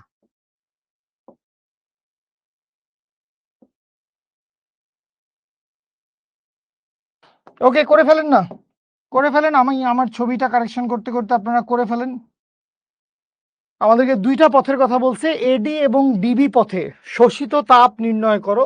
দ্যাট মিন্স আপনাকে এডি এবং ডিবি এই দুইটা পথেই কি বাইর করতে বলছে? এই দুইটা পথেই আপনার গৃহীত তাপ শক্তি কত এইটা বাইর করতে হবে। গৃহীত তাপ শক্তির মান কত এইটা বাইর করতে বলছে। ঠিক আছে, ওকে। তাহলে আসেন আমাদেরকে এখান থেকে লা লা লা লা রু রু রু রু রু কি কি দেওয়া আছে আমি যদি এই দু একটা ডেটা একটু লিখে ফেলি। যেমন আমার দেওয়া আছে হচ্ছে ইউ অফ এ, আমরা 3 নাম্বার অঙ্ক শুরু করতে যাচ্ছি। আমাদের দেওয়া আছে হচ্ছে ইউ অফ এর মান কত? ইউ অফ এর মান হচ্ছে 0। ইউ অফ ডি এর মান কত? ইউ অফ ডি এর মান হচ্ছে +40 জুল। কেউ কি বলতে পারবেন ইউ অফ বি এর মান কত? ইউ অফ বি এর মান কত? অর্থাৎ এই পয়েন্টে অন্তস্থ শক্তিটা কত? ইউ অফ বি, এই পয়েন্টে অন্তস্থ শক্তিটা কত? এই পয়েন্টে অন্তস্থ শক্তিটা কত? এই পয়েন্টে অন্তস্থ শক্তিটা কত? Sejuti, Samad, correct answer. মেহজাবিন না, ভুল উত্তর বোধ হয়, ভুল বলছেন। আয়নারাম ভুল বলছেন, সেজুতিটা ঠিক আছে। মেহজাবিন ভুল হচ্ছে, 0-র পরে আবার 30, 40 এগুলো সব ভুল উত্তর। খেয়াল করো না বাবু, তুমি যখন এ থেকে বি বিন্দুতে গেছিলা তখন তোমার অন্তস্থ শক্তির পরিবর্তন কত ছিল? +50 জুল, তাই না? আমরা যখন এ থেকে বিতে গেছিলাম, এই যে আগের অঙ্কে, এই যে আগের অঙ্কে এসিবি পথে, অন্তস্থ শক্তির পরিবর্তন কত ছিল? +50 জুল। এডিবি পথে অন্তস্থ শক্তির পরিবর্তন কত ছিল? +50 জুল। বুঝতে পারছি? আচ্ছা। সো এ থেকে বিতে গেছিলাম, অন্তস্থ শক্তির পরিবর্তন কত আসছিল? অন্তস্থ শক্তির পরিবর্তন আসছিল +50 জুল। এ বিন্দুতে অন্তস্থ শক্তিটা কত? 0। তাইলে বি বিন্দুতে অন্তস্থ শক্তিটা কত হবে? U of a plus d u, that means 50 joule, তাই না? এ থেকে বিতে গেলে, এ থেকে বিতে গেলে অন্তস্থ শক্তির পরিবর্তন কত? এ থেকে বিতে গেলে অন্তস্থ শক্তির পরিবর্তন +50। যখন এতে ছিলাম তখন অন্তস্থ শক্তি 0, তাহলে বিতে গেছি, অন্তস্থ শক্তির পরিবর্তন কত হবে? এ বিন্দুর অন্তস্থ শক্তি প্লাস অন্তস্থ শক্তির পরিবর্তন, তাহলে ইউ অফ বি এর মান কত? ইউ অফ বি এর মান হচ্ছে +50 জুল। বুঝতে পারছি আমরা সবাই? আচ্ছা, তো এখান থেকে আমরা 3টা পয়েন্টের জন্য বা 2টা পয়েন্টের জন্য আমাদের যেই 2টা রাস্তার কথা বলা আছে, এডি পথ আর ডিবি পথ, এখানে একটু খেলছে, দেখো না এখানে খেলছেটা কি? এখানে খেলাটা খেলছে, তোমাকে বলছে ডিবি পথ, ও না ঠিক আছে, তো ডিবি ডিবি পথ, আর এখানে বলছে হচ্ছে এডি পথ। না ঠিক আছে, কোনো খেলাধুলা করে নাই আমাদের সাথে, চাইলে করতে পারতো কিন্তু খেলে নাই আমাদের সাথে। আচ্ছা, খুব ভালো কথা। এখন আমাদের প্রত্যেকটা অন্তস্থ শক্তির পরিবর্তন আমরা জানি, অন্তস্থ শক্তির পরিবর্তন আমরা জানি। আমাদের কি দরকার? আমাদের দরকার হচ্ছে কৃত কাজ। আমাদের কি দরকার? আমাদের দরকার হচ্ছে কৃত কাজ। তাইলে 2টা রাস্তা তুমি দেখো, একটা হচ্ছে এডি, আরেকটা হচ্ছে ডিবি। একটা হচ্ছে এডি, আরেকটা কি? ডিবি। এখন এই যে ডিবি রেখাটা আছে, এই যে ডিবি রেখাটা আছে, আমি যদি এটাকে একটু গোলাপি রঙের খাঁচকাটা খাঁচকাটা লাইন করে দেই, ডিবি, এই হচ্ছে সেই খাঁচকাটা খাঁচকাটা লাইন। তাহলে এই যে খাঁচকাটাটা কি তোরা দেখতে পাচ্ছিস? এই যে খাঁচকাটা খাঁচকাটা লাইনটা দেখতে পাচ্ছিস গোলাপি রঙের, এই রেখাটা কি? এই রেখাটা বেসিক্যালি একটা সম আয়তনীয় রেখা না? যে ডি থেকে বিতে গেছি আমরা, ডি থেকে বিতে যাওয়ার জন্য আয়তনের পরিবর্তনটা 0 না? সবাই একটু খেয়াল করো, ডি থেকে কি করছো? বিতে গেছো, আয়তন কোন এক্সিস বরাবর বসানো?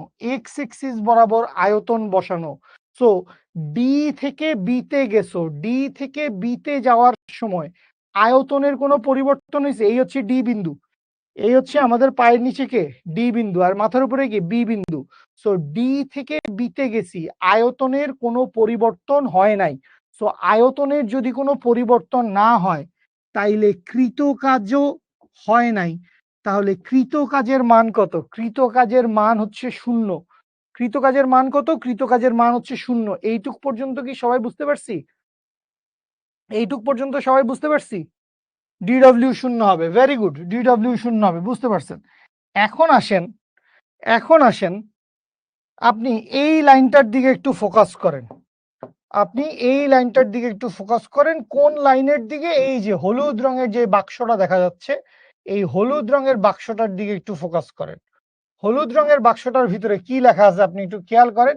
এখানে লেখা আছে হচ্ছে এডিবি পথে সিস্টেমে কত তাপ প্রবাহিত হবে? দরকার নাই, যদি কাজ হয় 10 জুল। এডিবি পথে, তো তুমি খেয়াল করো, ডিডব্লিউ অফ এডিবি, এই ডিডব্লিউ অফ এডিবি এইটা সমান কি? ডিডব্লিউ অফ এডিবি এইটা সমান হচ্ছে +10 জুল।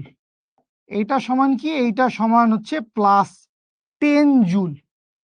মনোযোগ দেন, এ থেকে ডিতে গেছে, ডি থেকে বিতে গেছে, এই যে এডিবি রাস্তাটা, এই যে এডিবি রাস্তাটা, এইটাকেই তো আমি 2 ভাগে ভাগ করছি, একটা হচ্ছে এডি আর একটা হচ্ছে ডিবি। এ থেকে ডিতে গেছি, ডি থেকে বিতে গেছি। এখন অর্ধেক রাস্তায় কোনো কাজ হয় নাই। অর্ধেক রাস্তায় কি হয় নাই? অর্ধেক রাস্তায় কোনো কাজ হয় নাই। তাহলে যদ্দূর কাজ হইছে, অদ্দূর কাজ আসলে এডি পথেই ঘটে গেছে। যদ্দূর কাজ হয়েছে, যেহেতু পরের অংশে ডিবি অংশে কোনো কাজ হয় নাই, তাহলে যদ্দূর কাজ হওয়ার মতো সেটা আসলে হয়ে গেছে কোথায়, প্রথম অংশে। তাহলে এইটুকুর জন্য ডিডব্লিউর মান কত, ডিডব্লিউর মান +10 জুল। ব্যাস, আপনার অঙ্ক শেষ। আপনি এইখান থেকে লিখে ফেলেন। আমি যদি সবকিছু স্লাইডে রেখে দিতে চাই, এইটা আমি লিখলাম হচ্ছে এ ডি পথের জন্য, এইটা আমি লিখলাম ডিবি পথের জন্য। এডি পথের জন্য এ থেকে ডিতে গেছি, অন্তস্থ শক্তির পরিবর্তন কত, অন্তস্থ শক্তির পরিবর্তন হচ্ছে +40 জুল। আর ডি থেকে বিতে গেছি, ডি থেকে কোথায় গেছি, ডি থেকে গেছি বিতে। তাইলে ডি থেকে বিতে গেলে কত হবে, ডি থেকে বিতে গেলে অন্তস্থ শক্তির পরিবর্তন হবে হচ্ছে +10 জুল। খুব ভালো কথা। এ থেকে ডিতে গেছি, কৃত কাজের মান কত, এ থেকে ডিতে গেছি, কৃত কাজের মান হচ্ছে +10 জুল। ডি থেকে বিতে গেছি, ডি থেকে বিতে গেছি, কৃত কাজের মান কত, 0। যোগ করে দাও, অঙ্ক শেষ। সুতরাং এইখান থেকে ডি কিউ সমান কত আসবে, এখান থেকে ডি কিউ সমান আসবে হচ্ছে +50 জুল। এবং এইখান থেকে ডি কিউ সমান কত আসবে, ডি কিউ সমান আসবে হচ্ছে +10 জুল। এই দুটোই হচ্ছে আমাদের অ্যান্সার। এইটা একটা অ্যান্সার, এইটা আরেকটা অ্যান্সার।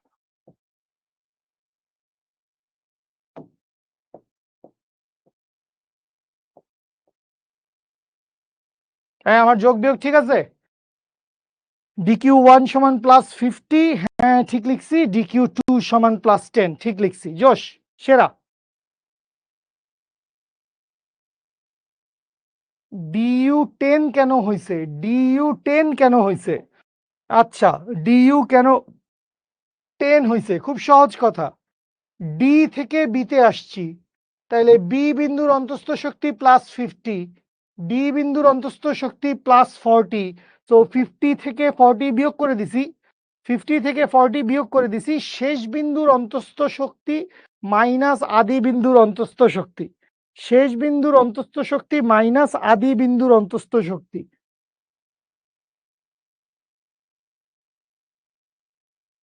ভি নিচে কেন, কোথায় ভি নিচে?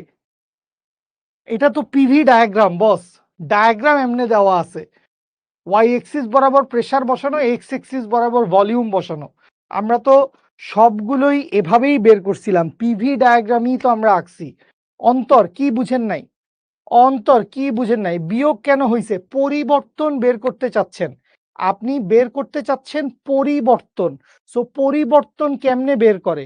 শেষ বিন্দুর স্থানাঙ্ক মাইনাস আদি বিন্দুর স্থানাঙ্ক। পরিবর্তন কেমনে বের করি আমরা? শেষ বিন্দুর স্থানাঙ্ক মাইনাস আদি বিন্দুর স্থানাঙ্ক। এইটা পরিবর্তন বের করছি আমি। ঠিক আছে রিপা, অ্যান্সার করছো তো? দেখছি অ্যান্সার। এখানে তুমি জানো আমার কমেন্ট বক্সে কি কি কমেন্ট আসতেছে, অদ্ভুত কথা বলো। ঠিক আছে, আহ, তীর মনে হয় ঠিক হয় নাই। হ্যাঁ, তীর ঠিক হয়েছে, এখন তীর ঠিক হয়েছে। এডি পথে DW+10 কিভাবে? খুব ভেঙে বুঝাই দিছিলাম। এডিবি পথে কৃতকাজের মান 10 জুল। এই যে এই লাইনটা দেখতে বলছিলাম, এখনো দাগানো আছে। এডিবি পথে কৃতকাজের মান 10 জুল। সো এডিবি পথে কৃতকাজের মান যদি 10 জুল হয়, তাহলে ডিবি পথে কোনো কাজ নাই।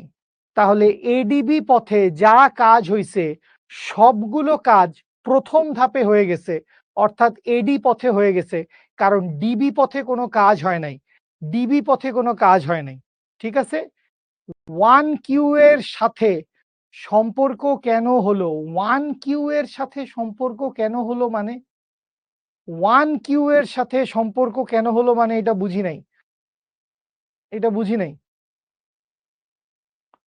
কোশ্চেনটা নাজিম ইসলাম, এত বড় কোশ্চেন পুরোটা বুঝোস নাই? তাহলে রেকর্ডেড ক্লাস দেখে নিস। এত বড় কোশ্চেন যদি তুই পুরোটা না বুঝে থাকিস, তাহলে পুরাটা দেখে নিস। 1 নাম্বারের ইনফরমেশন 3 নাম্বারে বসানো যাবে, সব নাম্বারের ইনফরমেশন সব নাম্বারে বসানো যাবে যদি রাস্তা মিলে, পয়েন্ট মিলে। সব নাম্বারের ইনফরমেশন সব নাম্বারে বসানো যাবে। ঠিক আছে, বুঝতে পারছেন? তপন স্যারের বই কিনছে, ওখানে ম্যাথগুলা সলভ করলে এক্সামের জন্য চলবে, আলহামদুলিল্লাহ চলবে। তপন স্যারের বইয়ের উদাহরণ অনুশীলনীর সব ম্যাথ যদি তোমার করা হয়ে যায়, তাহলে নট অনলি বোর্ড পরীক্ষা, নট অনলি কলেজের পরীক্ষা, তুমি ইভেন বুয়েট অ্যাডমিশন টেস্টেও ভালো করতে পারবা। বুয়েট অ্যাডমিশন টেস্টে বেশিরভাগই বইয়ের ম্যাথ আসে। ফিজিক্সের 14টা 13টা কোশ্চেনের ভিতরে দেখা যায় যে মোটামুটি 8টা 9টা 10টা কোশ্চেনই হচ্ছে আমাদের বইয়ের ভিতরের ম্যাথই আসছে। 3টা 4টা ম্যাথ একদম বাইরে থেকে আসে, out of the box question করে, এমন আহামরি কিছু না। যদি 1 নং প্রশ্ন না থাকতো তাহলে কি করবি? কোশ্চেনে ডেটা দেওয়া থাকবে। আমরা গ্রাফ নিয়ে আরো কয়েকটা ম্যাথ সলভ করব। গ্রাফ নিয়ে আমরা আরো কয়েকটা ম্যাথ সলভ করব। ঠিক আছে? গ্রাফের প্রবলেম মাত্র একটা শুরু হয়েছে। গ্রাফ নিয়ে খেলাধুলা হবে। আসেন আমরা গ্রাফের খেলাধুলা শুরু করি। বইয়ের ম্যাথ করতে গেলে একটু প্রবলেম হয়। বেশি করে প্র্যাকটিস করেন। কোন জায়গা পারতেছেন না, কোন জায়গা বুঝতেছেন না, আমাকে নক করেন। ইনশাআল্লাহ I will get back to you. ঠিক আছে, আসেন। এরপরে আমরা আরো একটা গ্রাফ দেখতে পাচ্ছি, যেখানে একটু খেয়াল করতে হবে, ওয়াই এক্সিস বরাবর প্রেসার দেওয়া আছে, যেটা দেওয়া আছে হচ্ছে কিলো প্যাসকেল এককে। এটা দেওয়া আছে কিন্তু কিলো প্যাসকেল এককে, সো এটাকে প্যাসকেলে নিতে হবে। আর এক্স এক্সিস বরাবর দেওয়া আছে ভলিউম, সেটা দেওয়া আছে হচ্ছে মিটার কিউবে। খুব ভালো কথা, তোমাকে বলছে এ থেকে বি অবস্থানে, এই এ থেকে কি করছে বাবু, এ থেকে বি অবস্থানে চলে গেছে। সংকোচন দেখানো হলো এই প্রক্রিয়ায় সম্পন্ন কাজের মান নির্ণয় করো। তো এই কাজের মান নির্ণয় করার জন্য আমরা এরকম একটা কনসেপশন জানতাম, নিশ্চয়ই তোরা সবাই ভুলে গেছিস। এইটাই তো সাফল্য। সেটা হচ্ছে পিভি গ্রাফে আবদ্ধ ক্ষেত্রফল। পিভি গ্রাফে আবদ্ধ ক্ষেত্রফল ইজ ইকুয়ালস টু হচ্ছে ওয়ার্ক ডান, কৃত কাজ। পিভি গ্রাফে আবদ্ধ ক্ষেত্রফল কি বুঝায়? পিভি গ্রাফে আবদ্ধ ক্ষেত্রফল কৃত কাজ বুঝায়। পিভি গ্রাফে আবদ্ধ ক্ষেত্রফল কৃত কাজ বুঝায়। তাহলে এই আবদ্ধ ক্ষেত্রফলটা কোনটা? পিভি গ্রাফ কোনটা? এই যে এ থেকে বিতে গেছে, তাইলে এই গ্রাফের তলে আবদ্ধ ক্ষেত্রফল কোনটা? এই গ্রাফের তলে আবদ্ধ ক্ষেত্রফল হচ্ছে এইটা। এই পুরো এলাকাটা হচ্ছে ওর আবদ্ধ ক্ষেত্রফল। আচ্ছা, তো এখানে গ্রাফটা কিরকম? এখানে গ্রাফটা হচ্ছে একটা ট্রাপটাহারে, এখানে গ্রাফটা কিরকম ক্ষেত্র দখল করছে? এখানে গ্রাফটা হচ্ছে একটা ট্রাপিজিয়াম শেপ দখল করছে, আমরা দেখতে পাচ্ছি। এই হচ্ছে একটা ট্রাপিজিয়াম, এই হচ্ছে একটা ট্রাপিজিয়াম। সো আমাদেরকে কি করতে হবে? এই ট্রাপিজিয়ামের ক্ষেত্রফল বের করতে হবে। সো এখান থেকে ক্ষেত্রফল যদি আমরা বের করি, তাইলেই হচ্ছে আমরা কৃত কাজ জেনে যাব। তাহলে আমি কি লিখতে পারবো? আমি লিখতে পারবো হচ্ছে কৃত কাজ ইজ ইকুয়ালস টু ট্রাপিজিয়ামের ক্ষেত্রফল। কৃত কাজ ইকুয়ালস টু কি? কৃত কাজ ইকুয়ালস টু হচ্ছে ট্রাপিজিয়ামের ক্ষেত্রফল। ঠিক আছে, সো ট্রাপিজিয়ামের ক্ষেত্রফল সমান কি হবে? হাফ ইন্টু সমান্তরাল বাহুদ্বয়ের যোগফল। সো সমান্তরাল বাহু কোনটা? একটা হচ্ছে এ বি, বা এই বাহুটা, এই যে 300, এই হচ্ছে একটা সমান্তরাল বাহু।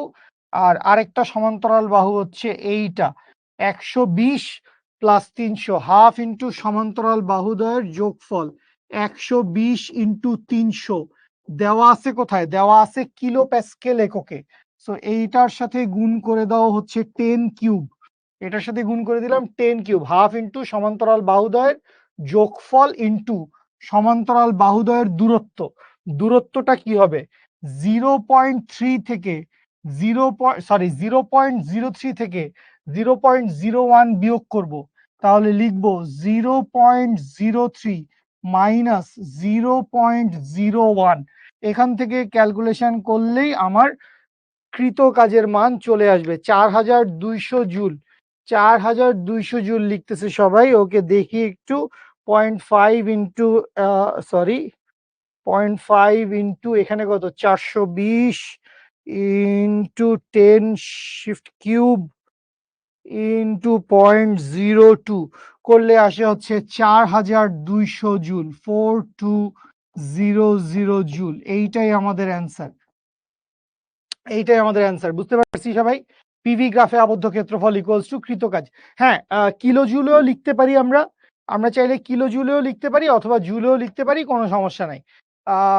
120 প্লাস 300 হবে, 120 ইন্টু 300 হবে না, না 120 ইন্টু 300 হাফ ইন্টু সমান্তরাল বাহুদ্বয়ের যোগফল।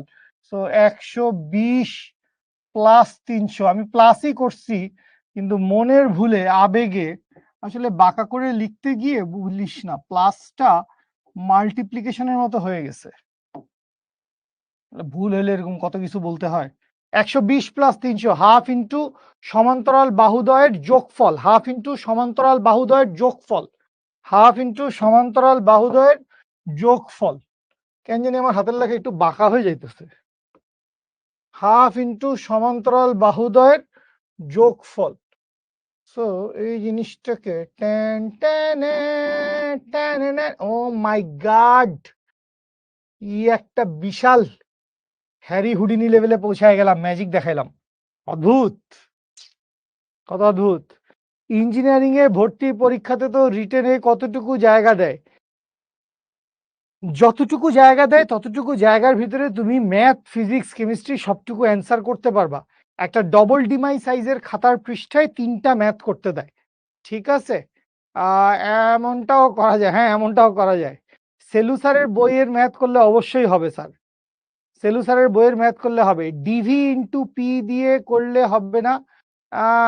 ডিভি ইন্টু পি দিয়ে কেমনে করবেন? প্রেশার তো 2টা বাবু, ডিভি ইন্টু পি দিয়ে কেমনে করবেন?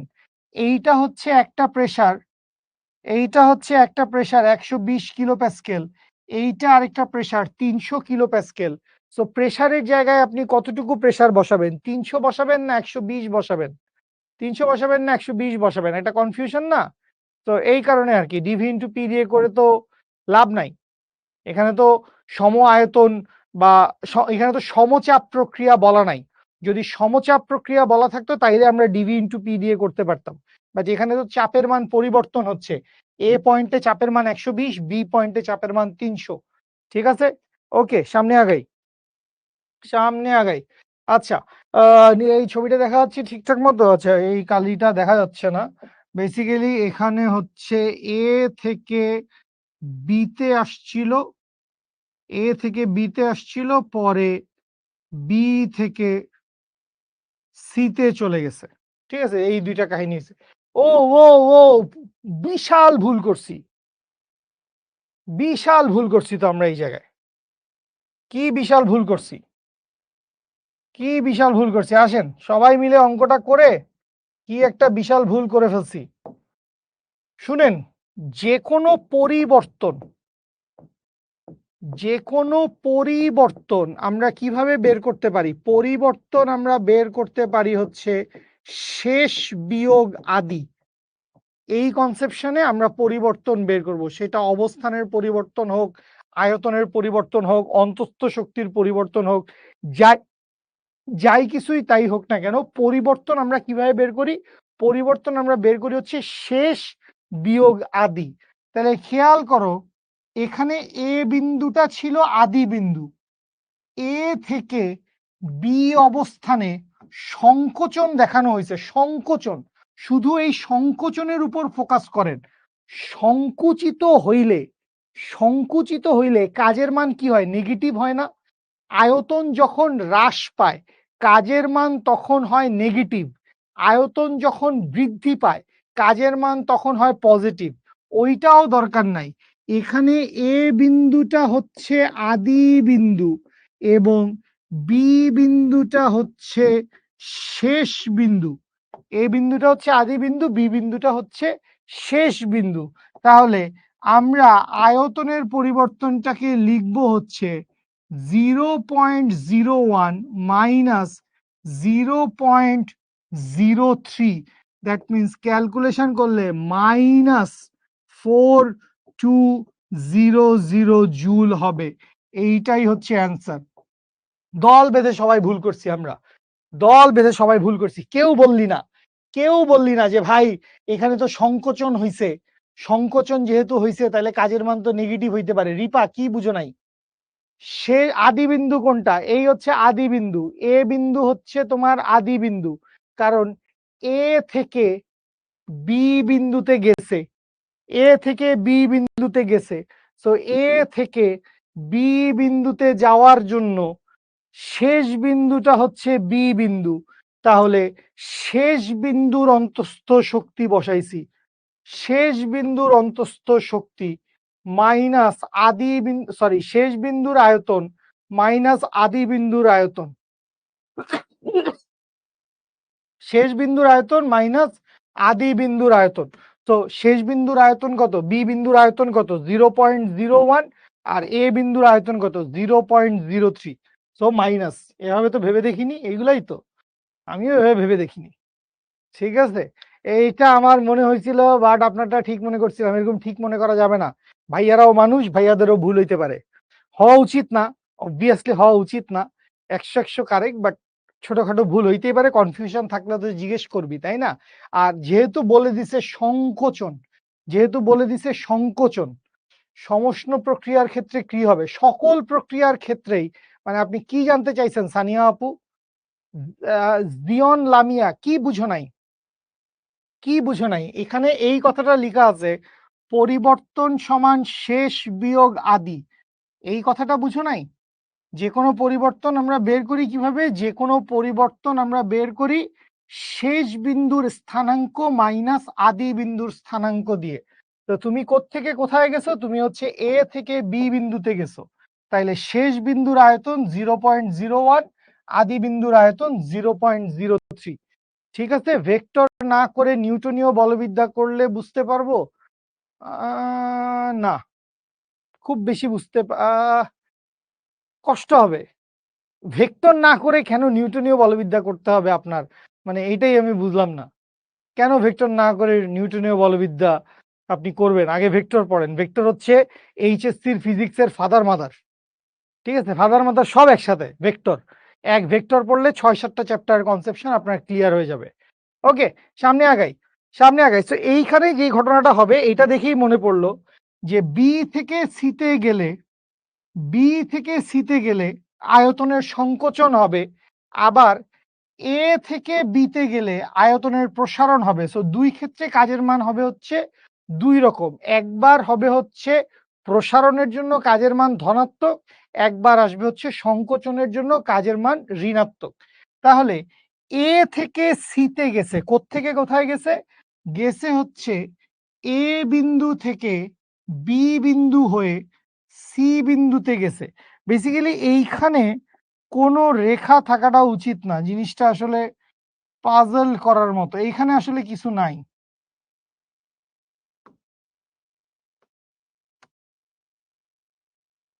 এইখানটায় আসলে কিছু নাই। বেসিক্যালি আমাদের গতিপথ কি ছিল? আমাদের গতিপথ ছিল হচ্ছে এ থেকে বিতে আমরা গেলাম, এ থেকে বিতে যাওয়ার পরে আমরা হচ্ছে বি থেকে সিতে আসছি, এই হচ্ছে আমাদের গতিপথ।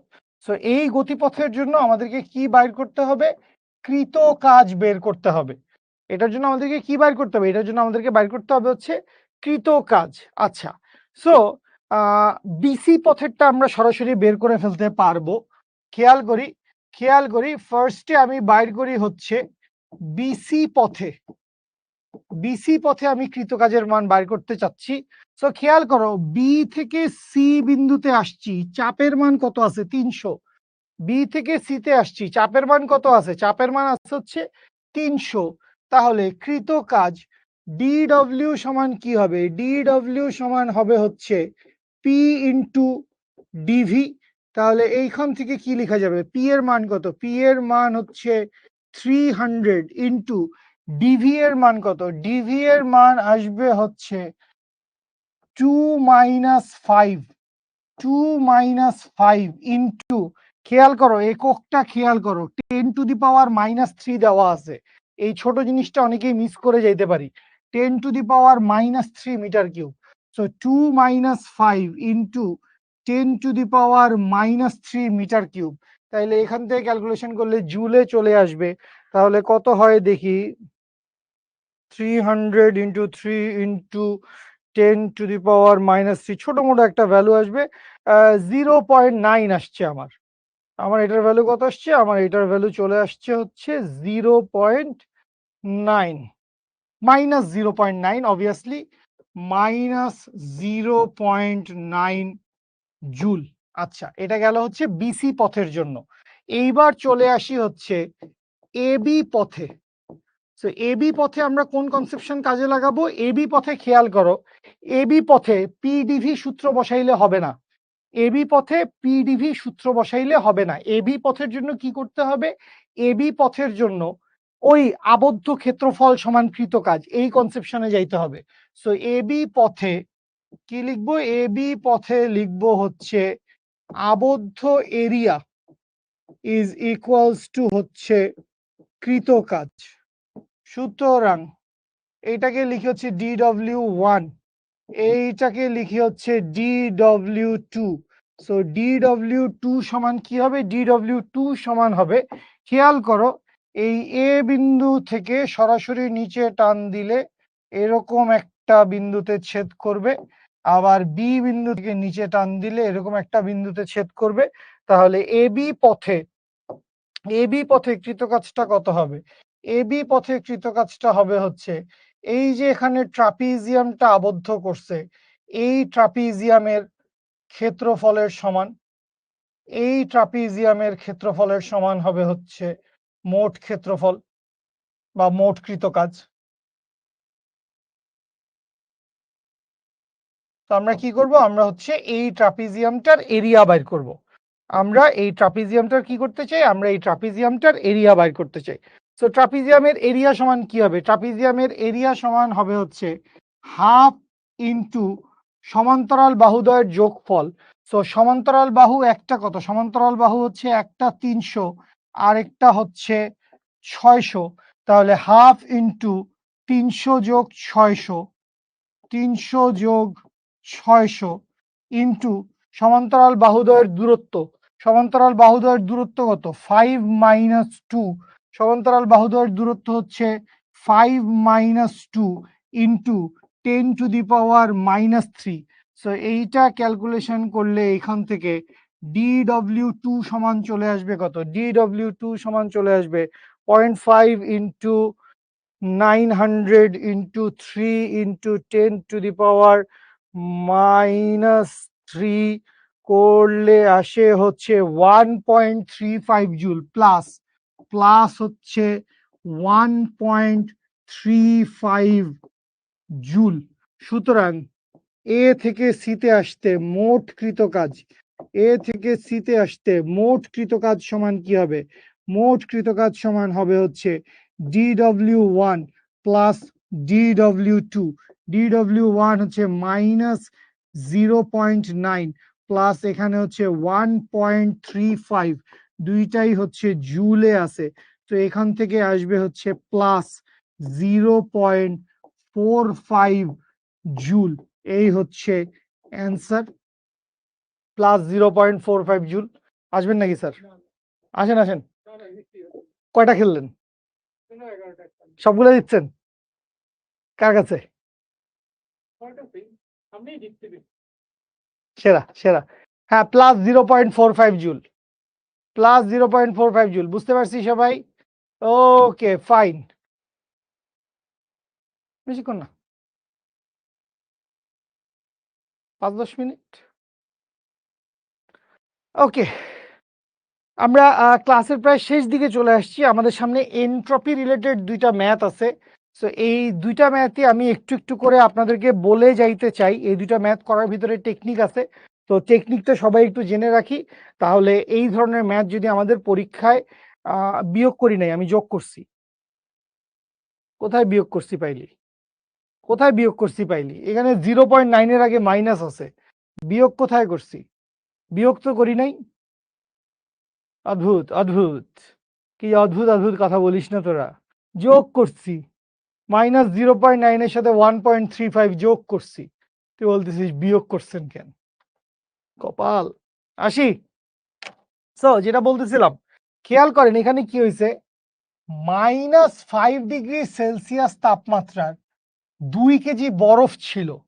আপনাকে বলছে এখান থেকে 100°C তাপমাত্রার 1 কেজি বাষ্প বের করতে হবে। তাহলে প্রসেসটা একটু খেয়াল করি, আমরা কি কি ধাপগুলা পার হব।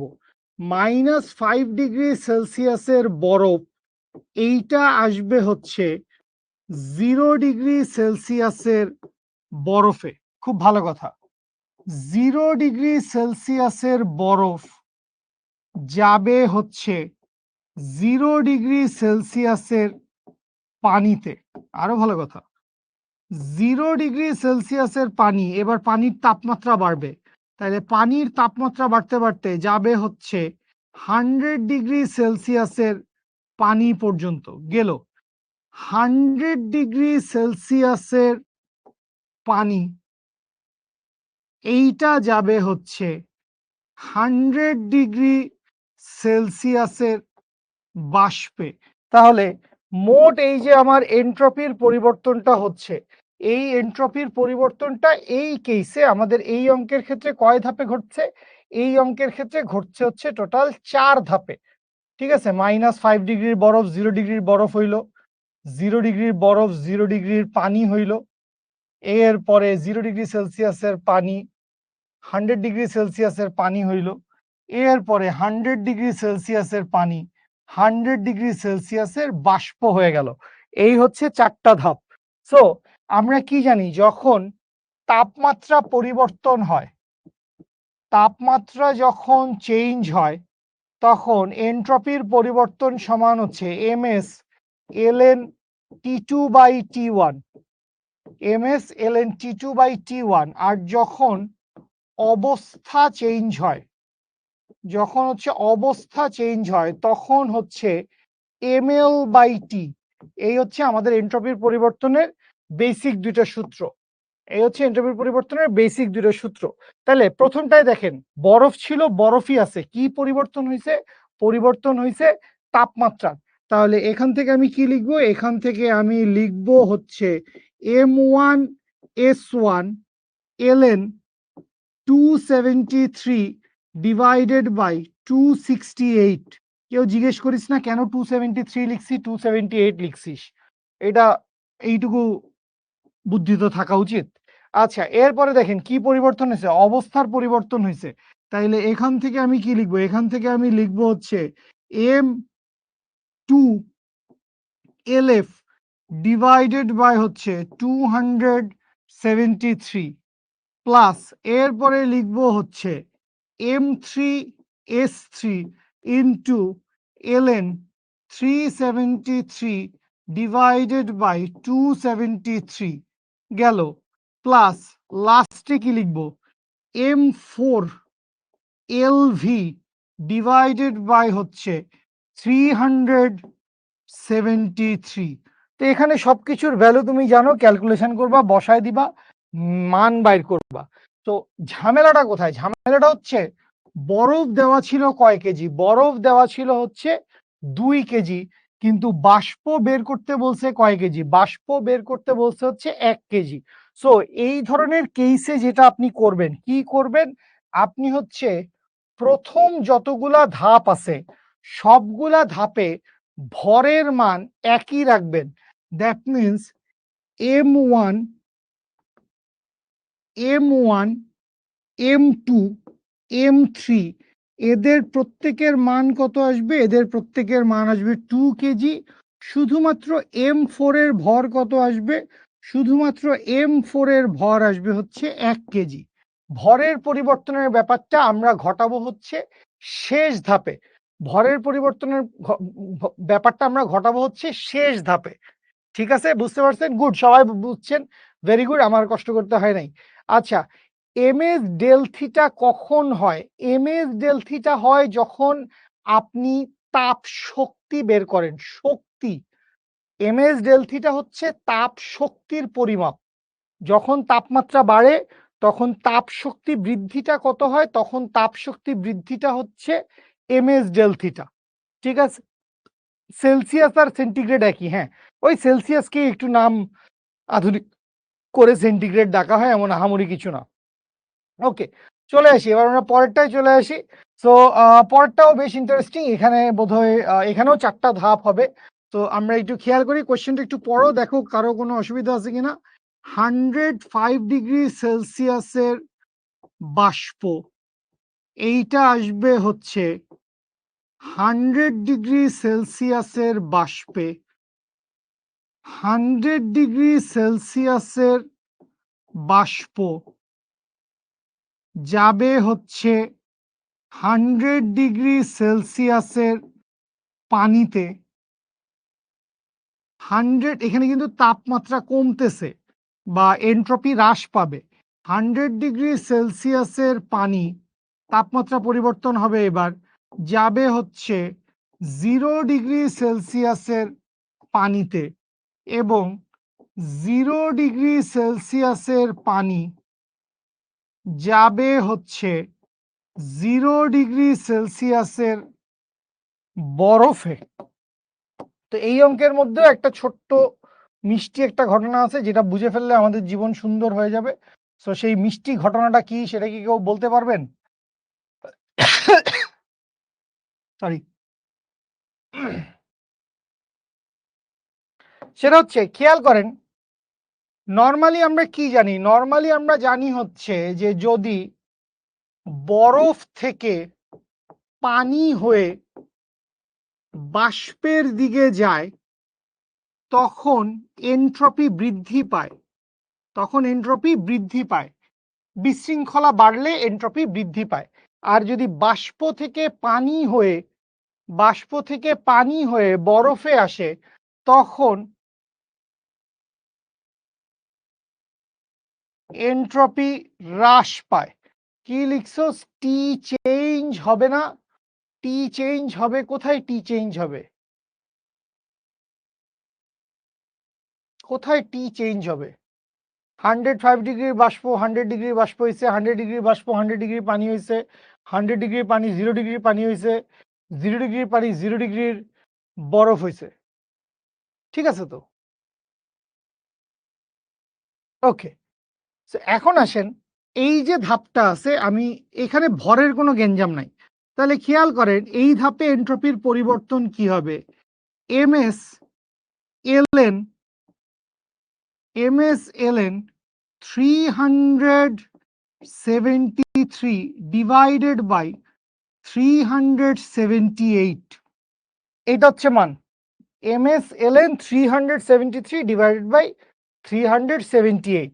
সো ক্যালকুলেশন করলে যেহেতু একটা লগারিদমিক ফাংশন আছে, লগ বা এলএন দুইটাই তো লগের ফাংশন, সো এই লগারিদমিক ফাংশনের ভগ্নাংশের উপরে আছে কে? ভগ্নাংশের উপরে আছে 373, আর ভগ্নাংশের নিচে আছে কে? ভগ্নাংশের নিচে আছে হচ্ছে 378। সো এই ভ্যালুটা নেগেটিভ আসবে। এই ভ্যালুটা কি আসবে? এই ভ্যালুটা নেগেটিভ আসবে, ক্যালকুলেশন করলেই নেগেটিভ আসবে। আচ্ছা, এরপরে এই ফাংশনটাই খেয়াল করেন, 100 ডিগ্রি সেলসিয়াসের পানি 0 ডিগ্রি সেলসিয়াসের পানি হয়েছে, তাইলে এখানে হবে MS2 ln 273 ডিভাইডেড বাই 373। এইটাও ক্যালকুলেশন করলে নেগেটিভ আসবে, কারণ একটা লগারিদমিক ফাংশন, লবের মান ছোট, হরের মান বড়, সো এই দুটা ফাংশন কি আসবে? এই দুটা ফাংশন নেগেটিভ আসবে। আরে এস তো আমরা সবকিছুই জানি, এস যদি বাষ্পের জন্য হয় তখন হচ্ছে 2000 জুল পার কেজি কেলভিন, যদি বরফের জন্য হয় তখন হচ্ছে 2000, এটাও লিখে দিছিলাম, জুল পার কেজি কেলভিন। আর পানির এস তো তুই ছোটবেলা থেকে জানিস, 4200 জুল পার কেজি কেলভিন। জানিস না এগুলো? আচ্ছা, ওকে, এখন দেখেন এই দুটো নেগেটিভ আসছে, নেগেটিভ আসারই কথা, কারণ সুশৃঙ্খলতা যত বাড়বে, কথা শুনেন সবাই, কথা শুনেন সবাই, সুশৃঙ্খলতা যত বাড়বে এন্ট্রপির পরিমাণ তত কমবে। তাইলে 100 ডিগ্রির বাষ্প থেকে, সরি 105 ডিগ্রির বাষ্প থেকে 100 ডিগ্রির বাষ্প হইছে, তাহলে তাপমাত্রা কমছে, বাষ্পের তাপমাত্রা কমছে, বাষ্পগুলা কাছাকাছি আসবে, তাইলে এন্ট্রপি কমছে। ঠিক আছে, 100 ডিগ্রি সেলসিয়াসের পানি 0 ডিগ্রি সেলসিয়াসের পানি হয়েছে, পানির তাপমাত্রা কমে গেছে। তো এখানে কি হবে? এখানে, হ্যাঁ, বরফেরটা 2100 হবে, বরফেরটা 2000 লিখে ফেলছি না, বরফেরটা 2100 হবে, অবশ্যই বরফেরটা 2100 হবে, বরফেরটা হবে হচ্ছে 2100 joule per KG kelvin. So যেটা বলতেছিলাম 100 ডিগ্রি সেলসিয়াসের পানি 0 ডিগ্রি সেলসিয়াসের পানি হয়েছে। তো এখানেও কি হয়েছে, তাপমাত্রা কমে গেছে, তাইলে এনট্রপি কমবে। এনট্রপির কমাটা নর্মাল রেগুলার, মাইনাস আসবে। কিন্তু বাকি যে দুইটা কেস হয়েছে, এই দুইটা কেসে দেখেন 100 ডিগ্রি সেলসিয়াসের বাষ্প ছিল, এটা পানি হয়ে গেছে। বাষ্প থেকে কি হয়েছে, পানি হয়েছে। তাহলে বাষ্প থেকে পানি হয়েছে, তাইলে এনট্রপির মান কমার কথা, কারণ বাষ্প পুরা ঘরে ছড়ায় থাকে। বাষ্প পুরা ঘরে ছড়ায় থাকে, কিন্তু পানি থাকে হচ্ছে একটা গ্লাসের মধ্যে, একটা জগে। সো এই জায়গায় তাপমাত্রার তো পার্থক্য নাই, এই জায়গায় তো এলএন নাই। এই জায়গায় আপনি সূত্র কি লিখবেন, এই জায়গায় আপনি সূত্র লিখবেন এমএলভি ডিভাইডেড বাই 373, এমএলভি ডিভাইডেড বাই 373। এইটার ক্ষেত্রে আপনি সূত্র কি লিখবেন, এইটার ক্ষেত্রে আপনি সূত্র লিখবেন এমএলএফ ডিভাইডেড বাই 273। এখানেও খেয়াল করেন পানি ছিল, পানি থেকে বরফ হয়ে গেছে। সো পানি থাকে সমস্ত গ্লাসের মধ্যে ছড়ায় ছিটায়, সেই পানি বরফ হয়ে গেছে, একটা সলিড টুকরা হিসেবে এক জায়গায় বসে আছে। তো এই জায়গায়ও এনট্রপি কমছে, কারণ বিশৃঙ্খলা কমছে। বাষ্প থেকে পানি হয়েছে, তাহলে বিশৃঙ্খলা ডেফিনেটলি কমছে, তাইলে এনট্রপি কমে গেছে। পানি থেকে বরফ হয়েছে, তাহলে বিশৃঙ্খলা ডেফিনেটলি কমে গেছে, কারণ এনট্রপি কমছে। সুতরাং এই দুইটা কেসেও, এই দুইটা কেসেও এনট্রপির পরিবর্তন নেগেটিভ আসার কথা। এই দুইটা কেসেও এনট্রপির পরিবর্তন নেগেটিভ আসার কথা। তো এইখানে আপনাকে বাই ডিফল্ট একটা মাইনাস এবং এখানেও একটা মাইনাস বসাইতে হবে, কারণ এই দুইটা মাইনাস আসবে না, কারণ সরাসরি এত আছে, এখানে কোনো এলএন ফাংশন নাই, তাহলে মাইনাস আসতেছে না। তো আমি জাস্ট এক্সট্রা করে একটা মাইনাস এখানে, এক্সট্রা করে একটা মাইনাস এখানে বসায় দিব। যখনই হচ্ছে বিশৃঙ্খলা হ্রাস পাবে, বিশৃঙ্খলা যখন হ্রাস পাবে, তখন এনট্রপির পরিবর্তন হবে নেগেটিভ। এই হচ্ছে ঘটনা। টোটাল ক্যালকুলেশনে সমস্ত কিছুই নেগেটিভে আসবে। এই দুইটা নেগেটিভ বাই ডিফল্ট আসতেছে, এই দুইটার ক্ষেত্রে তোকে কিছু করা লাগতেছে না। এইগুলার সামনে আবার নেগেটিভ দিলে তখন ধরা খাবি। তুই যদি 105 ডিগ্রির বাষ্প থেকে 100 ডিগ্রির বাষ্পে আনার পর সামনে একটা নেগেটিভ বসাস, তখন ধরা। এটার ক্ষেত্রে তুই যদি নেগেটিভ বসাস সামনে, তাহলে ধরা। কিন্তু এই কেস, এই কেস এবং এই কেস, এই দুইটা কেসে শুরুতে নেগেটিভ দিয়ে রাখতে হবে। ঠিক আছে, বুঝতে পারছেন সবাই? সবাই বুঝতে পারছেন? সো এই হচ্ছে ঘটনা, এই হচ্ছে ঘটনা। আমরা আজকে মেলাগুলা প্রবলেম দেখলাম, সবগুলাই হচ্ছে তাপগতিবিদ্যার একটু ডিফারেন্ট টাইপসের প্রবলেম দেখানোর চেষ্টা করছি, এবং আমাদের বুয়েট অ্যাডমিশন টেস্টের যে ম্যাথগুলা আছে, জিয়ন কি কেন, কি কেন জানতে চাইছেন ভাই, আমাকে একটু বলেন, কি কেন জানতে চাইছেন? এলভি 226800 আর এলএফ হচ্ছে 336000। রাইট রাইট তামান্না আপু, রাইট ইউ আর। ঠিক আছে। সো এরপরে আমাদের বুয়েট অ্যাডমিশন টেস্টের যেই ম্যাথগুলো আছে, বা চুয়েট রুয়েট কুয়েটের যেই ম্যাথগুলো আছে, সেই ম্যাথগুলা কম্পারেটিভলি অনেক বেশি সহজ। ঠিক আছে। সো এই ম্যাথগুলা স্লাইডে আছে, সলভ করেন। ঠিক আছে। লেখার সময় সেকেন্ডেরটা এবং ফোর্থেরটা নেগেটিভ লিখতে হবে। হ্যাঁ, লেখার সময় সেকেন্ডেরটা এবং ফোর্থেরটা নেগেটিভ লিখতে হবে, কারণ এগুলো নেগেটিভ আসতেছে না, সূত্র অনুযায়ী এগুলো নেগেটিভ হয় না, কিন্তু এনট্রপি কমার কথা। সো যেহেতু এনট্রপি কমার কথা, কেমনে বুঝলাম এনট্রপি কমার কথা?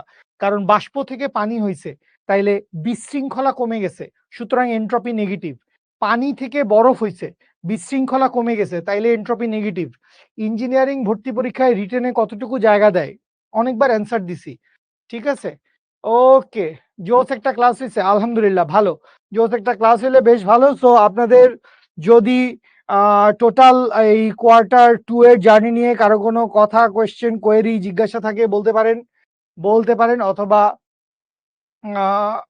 ক্লাস আমরা শেষ করব, ক্লাস আমরা শেষ করব। সুভানা আপু এই প্রথম তুই একটা কমেন্ট করলি, এত চমৎকার কমেন্ট, দেখেই মনটা ভালো হয়ে গেছে। লাভ ইউ আপু, লাভ ইউ সো মাচ। এটাই গান, এটাই গান।